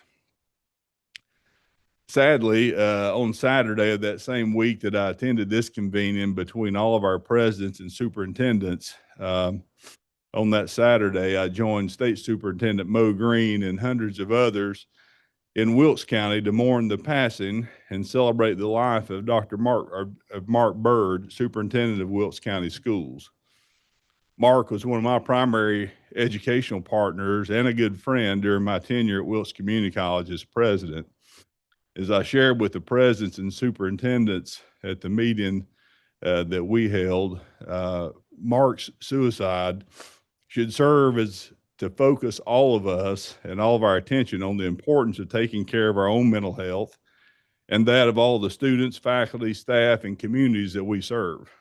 I encourage this board and our system office team to think about what we can do to normalize conversations around mental health and to develop more strategies to address this important topic going forward. So I'll wrap up my remarks on a more positive note, as I always do, elevating one of our fantastic student stories. I'd like to thank Dr. Lou Honeycutt at Nash Community College for sharing this great example with me, and I think you'll enjoy it. David Tyson, a student at Nash Community College, shares this story with us from his own experience. David says, "My story may be different from most. When I was a teenager, I went through a difficult time as my parents separated. I struggled through my teenage years from one physically demanding low-wage job to the next. At 21, I started to correct my path and got my GED and my CNA from Nash Community College. I attempted nursing school, but I didn't pass the third semester. I went on to do other jobs, and I struggled from week to week just to make ends meet. During COVID, I transitioned to becoming a learning coach / caretaker for 3 of my nieces and nephews. As things began to return to normal, I found myself struggling to find my place again. Then Nash gave me a second chance. Almost 20 years later, I arrived at campus one day, not to enroll, but just to seek guidance. I found it here that day in the inspirational words of a department chair. It was the day before fall 2024 semester was supposed to start when I showed up at Nash Community College. I didn't have any money, and I didn't have any clue where I could find any. But that didn't stop them. They found a way. The next morning, I started as a student in the Electrical Systems Technology program. A few weeks later, I learned about Skills USA and started going to their meetings. By the end of the school year, I was the chapter treasurer and competed in the National Skills USA competition in Atlanta, where I took home 7th place in the nation. In my second year, I'm proud to serve as the North Carolina Skills USA chapter, or as the Nash Community College's Skills USA chapter president, and as a member of Gamma Beta Phi. Nash Community College isn't only giving me an education, but also a career. I took an extra class through the Con Ed program and received my EPA 608 Universal Certificate. After completing it, I was then presented with the opportunity to teach the class, and I began as an HVAC instructor at Nash Community College's Con Ed program in August 2025. And he is still teaching courses there at Nash Community College. During my recent time at Nash, I've relied on the food pantry to help with meals and the Swell program for assistance with the Finish Line grant. They even gave me a suit from the Success Closet to wear to interviews and meetings. I feel like I've been part of a family here at Nash Community College. So when I'm asked, what does Nash mean to me, I tell people blue love. That's a motto they have out at Nash, blue love. It means it meets me where I'm at, no matter if it's hungry or broken down. They've been there for me. I will graduate in May 2026 and hope to repay Nash by serving as an instructor. So folks, this is another great example of the tremendous impact of our extraordinary 58 community colleges and the impact we're making on transforming students' lives every day. So, Mr. Chairman, that concludes my report, unless the board has any questions for me. Any questions for Dr. Cox? Thank you, sir. Thank you, Dr. Cox. Okay, we'll move on now to an update on the presidential search. You pull the charts up, please. About 2 months ago, 3 months ago, when we launched this, I told you a few things. One, I said it'd be a thoughtful approach. It would be inclusive and very disciplined. And today I'm going to show you where we are today and where we're headed. I mean, we're driving for stability, accelerating modernization, and strengthening our partnerships with business, the communities, and all our state leaders. I will tell you, two things have come out of the one-on-ones. Mr. Kane and I are sitting down with folks one-on-one to get their feedback on specific questions. And the questions vary depending upon the audience because they have different perspectives. And two things are coming out of these meetings. One is the incredible support for the community colleges. When you hear me say we're the most important organization in the state, I think, John, you'd say every meeting, they say, you guys have got the most important job in the state right now on your board to get the right person in that job moving forward as we look to the future. So the excitement around this institution and the impact on this state is like something I never imagined or believed could be, but it is. Second thing is, every conversation ends with being very thankful that we took the time to sit down and talk with each of those folks. We cared enough to listen to their opinion on what we need, the system needs in a new leader. And I think it's great that John and I are co-chairs because you might not believe me, but I know you'll believe John. Right? And what is interesting, after each call, I call John and say, did you hear what I heard? And we say, yeah. So John, would you kind of share some of your thoughts too about the discussions we've had? And then I'll get into how we're measuring this and where we are on the schedule. Yeah, the calls have really been amazing. They've been scheduled for 30 minutes and none of them have stopped at 30 minutes. And the enthusiasm is just overwhelming. And Tom and I probably asked 2, maybe 3 questions, and they took all the airtime. So it just shows how enthusiastic everybody in the state is about this position and the community colleges and how important the 58 are to the whole state of North Carolina. And being number 1 in business and number 1 in workforce, you know, we just need to keep being number 1 and keep getting better and comparing ourselves to others to make ourselves strive to be the best that we can be in all of those places. So the enthusiasm is contagious, and we're excited about continuing on. Thank you. Did you make a comment about the Business North Carolina? Yeah, so I don't know who gets Business North Carolina. Some of you do. If you don't, I'll pass it around, but it's got a nice spread on the community colleges that's in here. Really, usually I don't spend more than 5 minutes with this and I throw it in the trash can, but this is a good one. So I just wanted to make you aware. Thank you. Thanks, John. If you go to the first chart. This is the timeline, and it's basically the same timeline I presented to you all when we launched this search. The only difference is that the onboarding will probably be July, August timeframe. It's going to be very difficult to get someone of the caliber we're looking that can actually start within a month of when the decision is made. So the one thing that's changed is the onboarding will be July and August, and we'll have a plan for how we bridge to that July, August timeframe. Right now, we're really in the midst of listening sessions. And those listening sessions is where the profile is developed. If I go down the list here, April 17th, we will bring the profile back to the board for approval. And the profile talks about the opportunity and then the skills required for this position. So we don't have a scheduled board meeting, but we're going to have to call a special meeting. We can probably do it over the phone at that point in time to review that profile with you all. Once that profile is approved, then we'll go through the full interview process, which will start in the last 2 weeks of April and run into May. And then we get into the June timeframe, we'll have 3 finalists we have to bring forward with one whom we select as the #1 candidate for that role.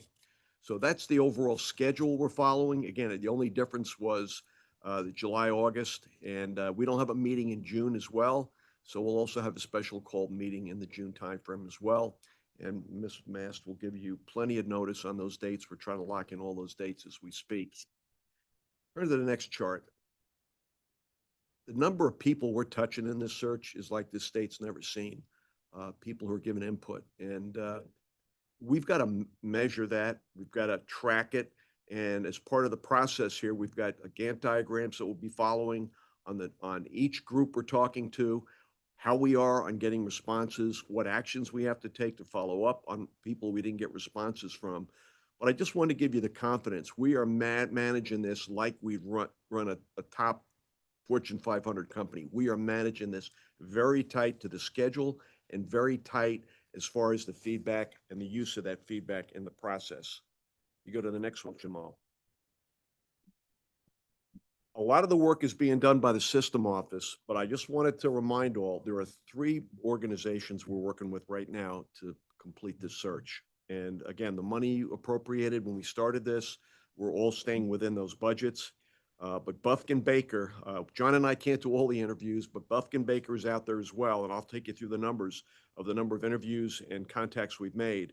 But Ken Carrick from Bufkin Baker is really the umbrella that's covering all the activities going on between now and the time we select a candidate. So he's collecting stakeholder feedback and analysis. He'll review and help us on the profile. Nathan is actually working on the front end of the profile, which talks about the opportunity. Candidate slate summaries, the reference checks. They'll help us with offer management, negotiation and support, and then really assistance with the offer development, negotiation, and acceptance. And as far as the offer development, negotiation, acceptance, those are things we've already worked out up front before we started this process. So it's not new ground we have to break as we offer this job to the right candidate. Secondly is a group called Honestly. Honestly, I don't know if Nathan's here. Yeah, he's in the back. We don't have the depth right now and the capacity to really produce the profile. We have ownership for it under Nathan's guidance. Honestly is the marketing firm we used for a website and a number of other things. And they will do the full profile development, which is copying, copywriting, design, and layout. They'll deliver the full profile production. It'll be a first-class brochure on the role and the skills and experiences necessary to be successful. And that profile will be done, Nathan, for your review, as I said, on April 17th. So I want to make sure you have a look at it before we actually send this out. This is one of the largest pieces of work, but also the most important pieces of work, because this defines who we are and what we want. We've also added a public relations element. Those of you who are in marketing or in business or anything else knows you can have a great product, but you have to get it out into the marketplace. So we'll be getting it to national press, publications, getting guidance on the right messaging, depending upon where we're placing any advertisements. The skills and experiences from the search firm themselves are limited and maybe backward looking rather than forward looking. So we've got a public relations firm that will help us before and even after. We've contracted them through June to help us with the process. But if in fact we need help during the onboarding process and messaging after we hire the new president, we may look at extending the relationship with a local public relations firm who a number of folks had experience with. All right, we go to the next one. So where are we at? Just to give you some idea of the depth and breadth. We've already made 1,302 contacts, all right? This is through surveys, focus groups, and individual conversations. I'll apologize. There was a few faux pas with the tool that was used up front. We had some tough discussions on that, and I think we've got it back on track. In fact, I know we've got it back on track, but I want to apologize to board members where the window was closed early, the dates weren't consistent, but I apologize for those hiccups, but we're moving right forward. Right now, of the Search and Advisory Committee, we've got 5 of 13, state board members, 9 of 16, faculty and staff. You can see the numbers right down the list: system office, college presidents, board of trustees, philanthropic partners, and key stakeholder one-on-ones. That's the ones John and I are doing. John and I can't do all 28. As I said, we really have to schedule an hour because they go longer than a half hour. So Ken Carrick is doing a number of those as well. And then we're going to have addition focus groups, which is the president's executive committee, the trustees executive committee, and also a focus group with the senior leadership team. And I think, has that one been completed already? All three, all those have already been completed. And then to be released before the 15th are business and industry folks, apprenticeship, people involved in apprenticeships. All of our students will have an opportunity to provide feedback. And what we did in this is people have a different perspective of the community college. You all know, we talk about how complex it is. So we can't expect everyone to understand what the role is next to me. So we try to put a focusing statement up top to at least direct them to where we need answers. A student's going to have a different perspective versus a business person versus a board member. So we've been trying to be very thoughtful in securing information that was relevant to the audience that we were surveying. And then we'll have a general public website. Go to the next chart. This is just a wireframe. Nathan, I don't know if you want to talk about it, but we're going to let anyone in the state have an opportunity to give their perspective on the search. I am intent on executing what you asked me to execute with this search. I don't believe the state's ever seen a search like this. It's how comprehensive, thoughtful, measured, which we're doing everything possible to make sure we find the right candidate, and then give that candidate the support to be successful. With that, I think that's our last chart. But Nathan, any comments on the website when that'll be up? I'll just briefly say, thank you, sir. I'll just briefly say that we certainly wanted to make sure that we had a website for the search that really reflected the quality of it, and the gravity of how important this position is. And lastly, this page is really serving two different audiences. It's serving both interested prospective candidates for the position, but also the general public. So we're really excited about how it's coming together, and I think this board's going to be as well. And because of the search and the focus on the community colleges, a lot of people are watching this board. And one of the comments John and I are hearing is, you've got a top-notch board. I mean, you've got some stars, a lot of stars on that board that are really making a difference. So it's recognized that we've got some of the smartest minds in this state sitting around this table, which also gives this confidence to everyone in the state that we're going to make the right decision, a very thoughtful decision based on facts, and making sure that we were throwing a broad net to capture the best candidates in the country. Any questions?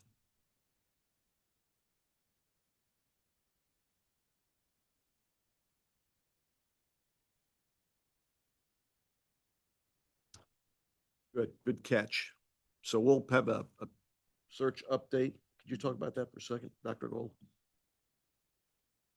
So Chairman Looney mentioned the April 17th called state board meeting. That'll be a virtual meeting. But in advance of that, the search committee will be reviewing that profile, providing some input, seeing a high-level early analysis of the survey results that are leading to that profile. And then also on the 17th, the search committee will meet to approve the profile and make that recommendation to the full board. Okay.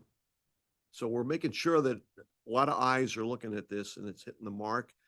But I think, again, John and I were blown away of the consistency in state leadership in what is needed to continue to grow this system.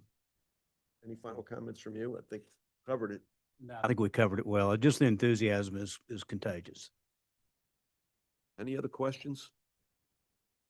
And I personally thank you for all your support to John and I as we go through this process in confidence in the process. I want everyone in the state to have really significant confidence in the way this is handled and in the candidate we finally select. Okay, a few things. Any new business? I have some new business. Amy, give us an update on the event. We actually went to the Angus Barn this week for an event, and Amy got a good view of it. I did another one. Many of us have been there many times, but it's really coming together. And I want to thank again the colleges. How many colleges? We have like 8 colleges. We're excited to have 6. 6 colleges will be featuring student demonstrations and student displays. So we'll get a good feel for colleges and student work around the state. So thank you, Dr. Mandy Lee, JB Buxton. Thank you especially to our President's Association for really helping us connect to colleges. Well, let's talk about the what. Wake Tech's going to have the Rick Hendrick race car. Yes. Southwest Community College, Don Tomas is going to have the Duke Energy electric car. Wayne Community Colleges, Patty Pfeiffer is going to have a student choir. So when you come in, you've been to the Angus Barn, many of you, Jeff, I know you have 100 times. It's the same thing. You go in and have steak, you eat. This is going to be a live event. We're going to bring everything to life as people walk in and are at the event, bringing the community colleges to life. We're going to have oysters from North Carolina. We got Carteret Community College coming up, and we'll be serving oysters. We're still working through that. Found out they don't sell they don't have North Carolina oysters at the Angus Barn, so we're not in good terms right now. So we're getting that fixed. Haywood Community College, Shelley White. Shelley's going to have lumberjacks. So we saw that on a board. Who was on the board retreat? Wasn't that fun? We were told we can't have axes, so I'm going to have McBrayer sneak a few in for us. So Bill, I'll be looking for you. And then the other thing we're going to have is what Shelley's given us. We saw again. We were at Haywood was textile fashion mannequins, and they're going to take us through dress design. Who would think in Haywood County they'd have dress design? Well, we're going to have dress design. So between the music and the dress design and the cars and it's going to be bring everything to life. And then Fayetteville Tech is going to provide music. So we're covering it from end to end. And the general from the National Guard, General Todd, will be there with a band as we sing the national anthem. And Amy's job's on the line because I've challenged her to get an eagle. And we're close. An endangered American bald eagle, I might add. Yeah. But if the eagle's there, Amy will be there. If not, if you ask where Amy is, So if anyone has a contact that can help us with a raptor trainer, the Angus Barn requires that we actually have a trainer. We need an American bald eagle. So we're looking for an eagle. What's the college? High Point. High Point's got an eagle. Neato. All right, that's all right. You got that? Yeah.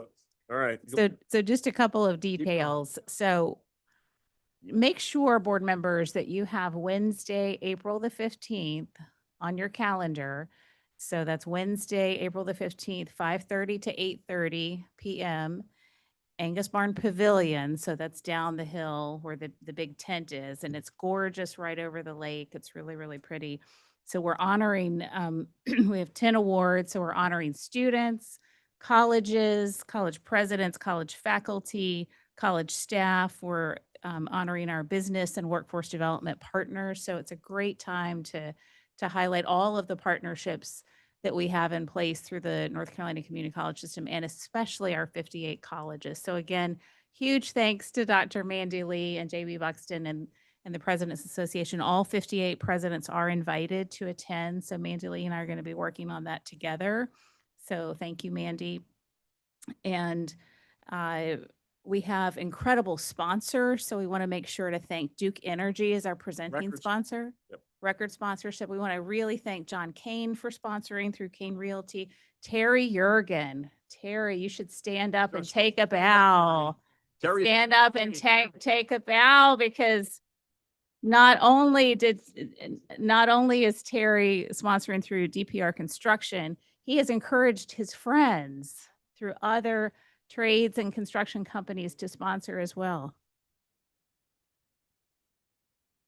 Terry, go to the mic so the folks online can hear you, because we really thank you, Terry, for reaching out to so many people. We've got 8 of the major trade contractors in North Carolina that are going to support. And I got a call from 2 others just 2 days ago, and I've talked to some of the staff, and right now we're sold out. So if you don't show and attend, then we're going to put those other 2 in your seats and sell them. So keep that up. No, but again, that's the power of this board. We never had trade participation like we've got today. So Terry, my hat's off to you. You've done a great job. You jumped right in, and we got the airport closed, but some other things happened, but you helped on that as well. So thank you.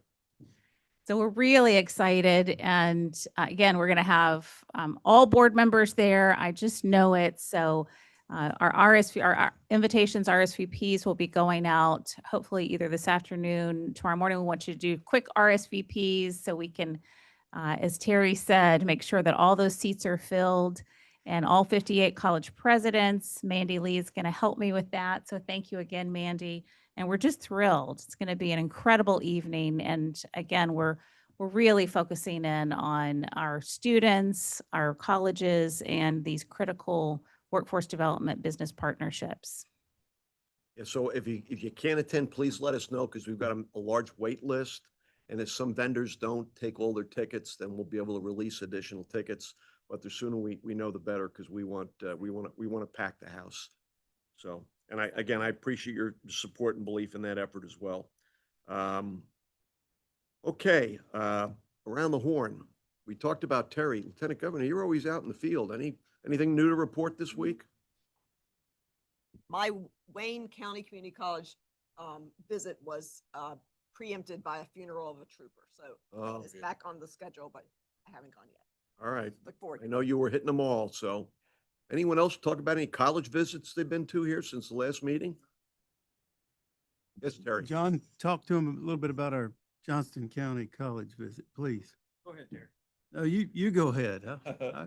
Well, Vern hosted us with this whole team. It was very impressive. We had a great hour and a half visit there. Could have stayed another hour and a half, but the robotics they're doing, all the nursing they're doing, everything they're doing there, and their technology and AI capabilities and how they're using that is just very impressive. So Vern, thank you again for hosting us.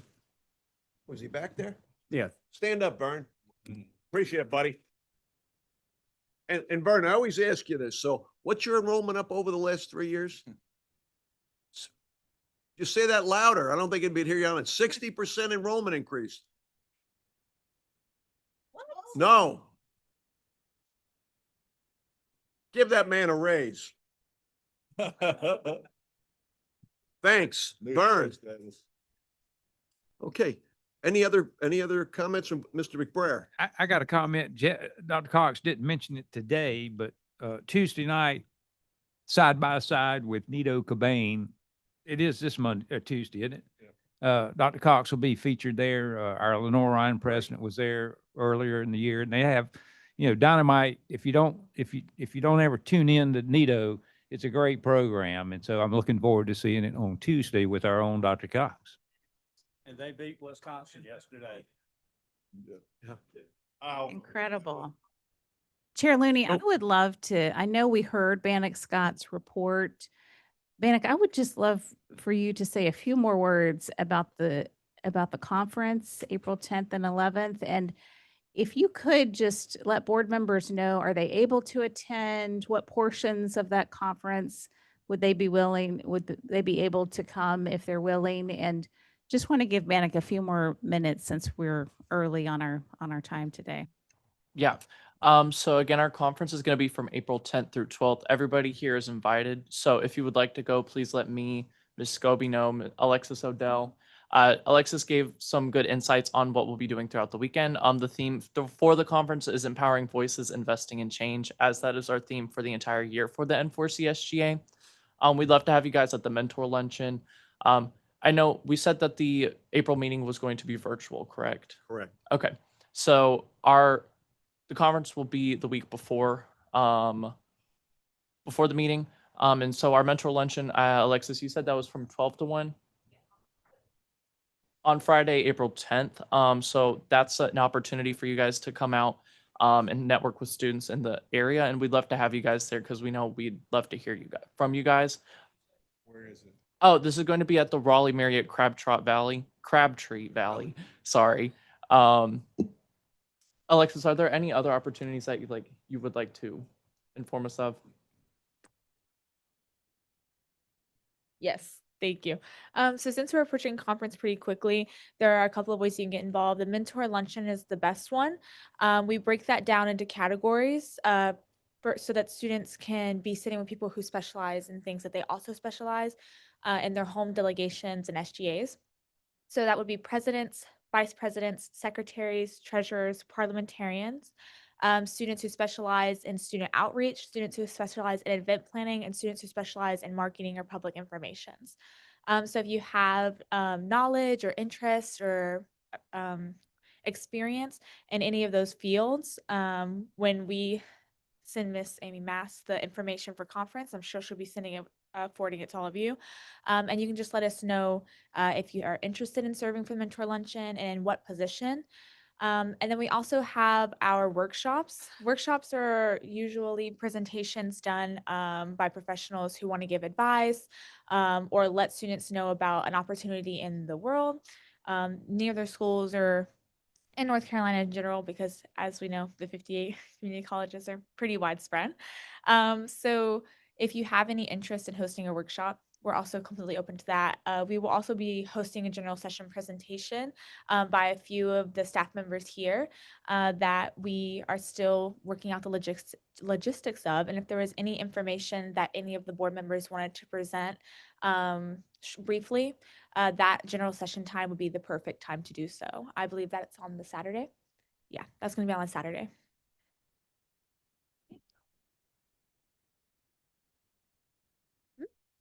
Yeah. Great job. Any other questions? So nice to meet you. Thanks for coming. Nice to meet all of you as well. Yeah. Any other questions? All right, one final comment. We don't have a board meeting in April and we don't have one in June. So I just want to make sure that you all make the May meeting. We will be celebrating Dr. Cox Thursday night before the next board meeting for all his contributions to the system and his career over the last 3 years here. And how many in the whole system? 30? Much, yeah, 30 plus. 30 plus. So I just want to make sure that everybody knew about it well ahead of time. It'll be a fun evening to recognize again his accomplishments and what he's done for the system over the years. So, yes, Bannock. Sorry, I hate to be the bearer of bad news, but I will not be able to make it to the May meeting because that will be my graduation. So I will be unable to make it that weekend, unfortunately. So today will be my last. Hi, you have something else you can? Yeah. Congratulations. All Thank right. you, sir. But today will be my last in-person meeting Oh, and wow. April will be my last meeting. And then I'll hand it over to the next president for the July meeting. So I'm sorry that I won't be able to make it May, but I'll make sure I work out how I get my report presented to you guys. Right. Let's stand up for this young man. He's done a hell of a job.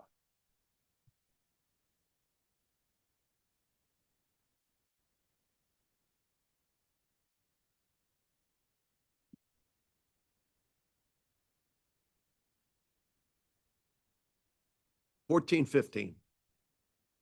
And with that, we're right at the stroke of noon. This meeting is now adjourned. Thanks.